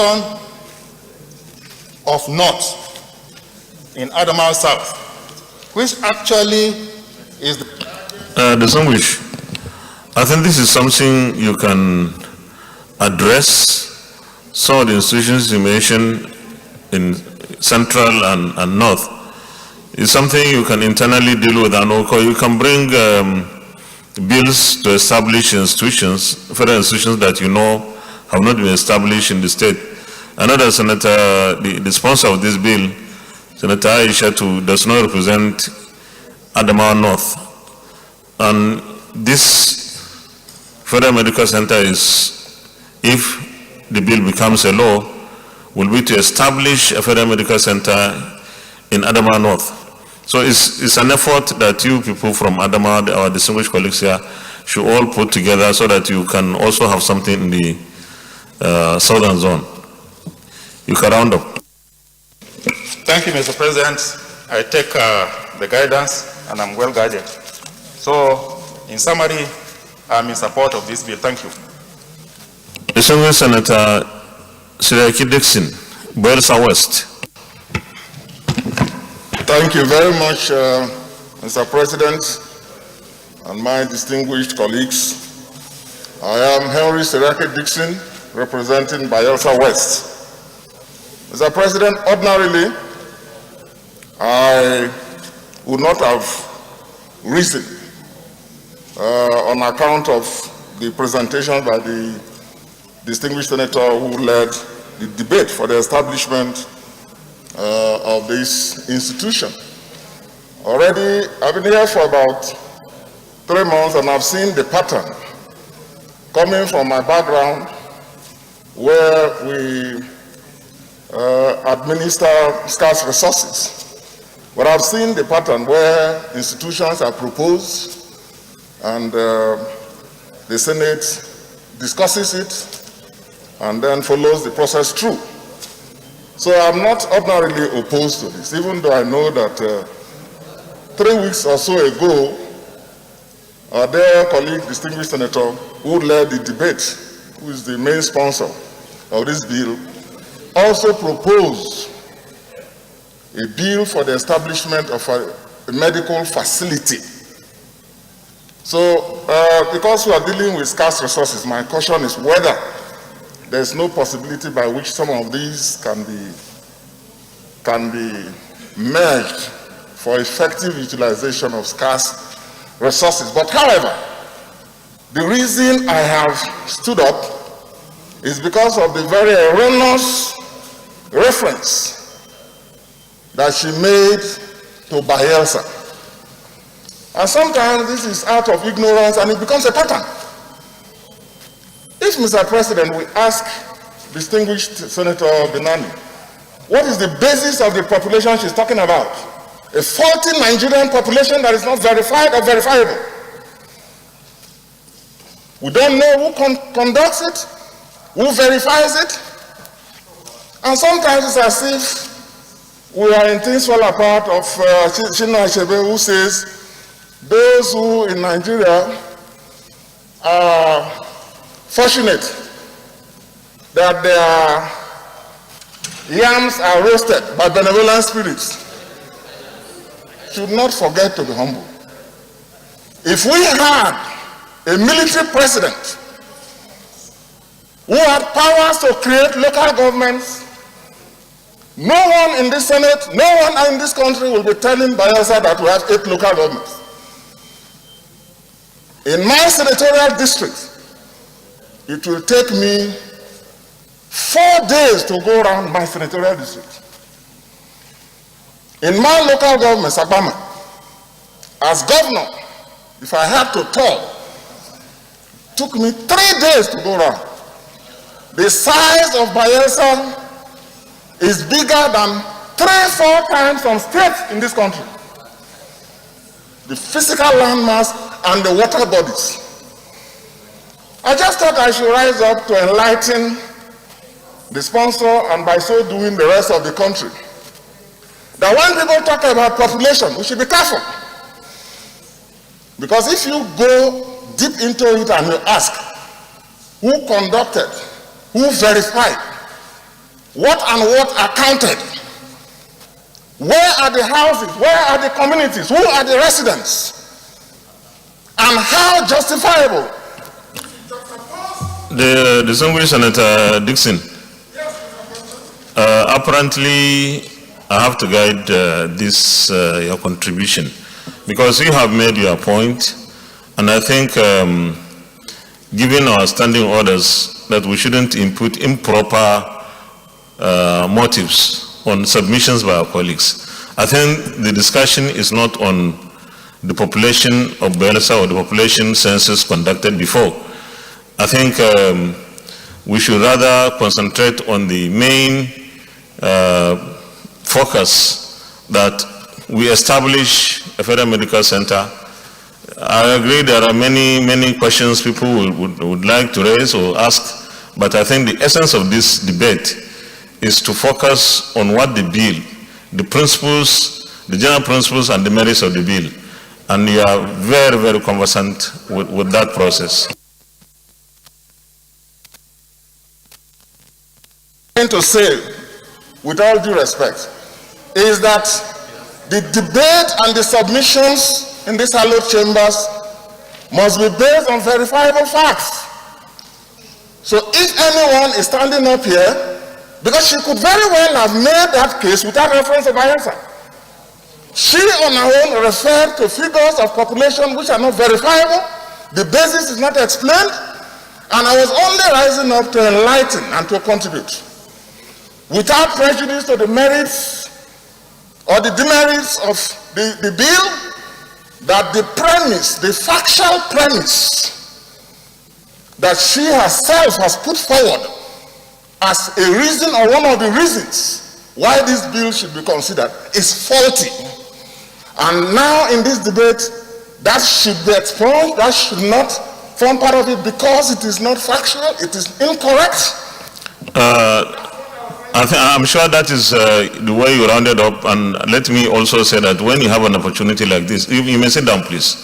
When you have an opportunity like this, what you do is, if you feel and you are convinced that there is an erroneous presentation, you simply bring out the facts that this is wrong and this is the correct. It doesn't have to, we don't have to calm down and reduce the debate to like we are reacting. This is a chamber, you know very well, you are in the House of Reps, and before you became governor, so I'm sure you are very conversant with our process here. We don't impute improper motives to debates or contributions or interventions by our colleagues. I'm sure that maybe that was done in good faith and there was no need for us to allow the debate to join. Is there anybody against the bill? Okay, I'll put the question. Those in favor that this will be now read a second time, say aye.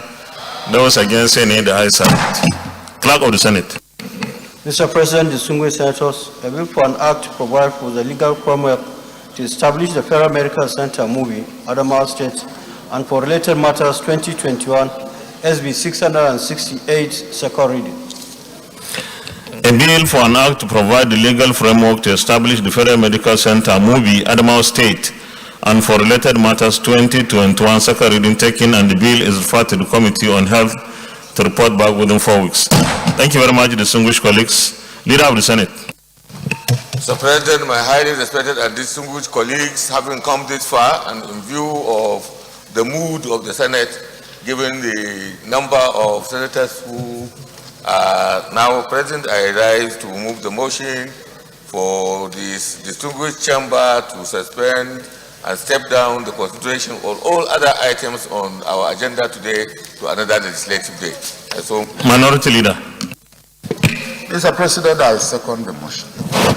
Distinguished colleagues, those in favor of the motion that we stand down the consideration of the remaining items on the order paper till another legislative day, say aye. Those against, say nay. The ayes have it. Leader of the Senate.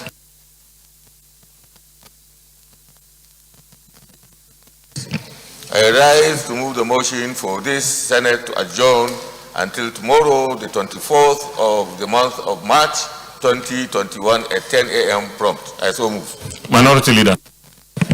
Mr. President, I second the motion as moved. Distinguished colleagues, those in favor of the motion that the Senate do adjourn till tomorrow, Wednesday, the 24th day of March 2021 at 10 a.m. prompt, say aye.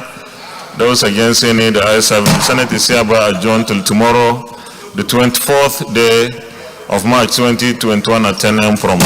Thank you.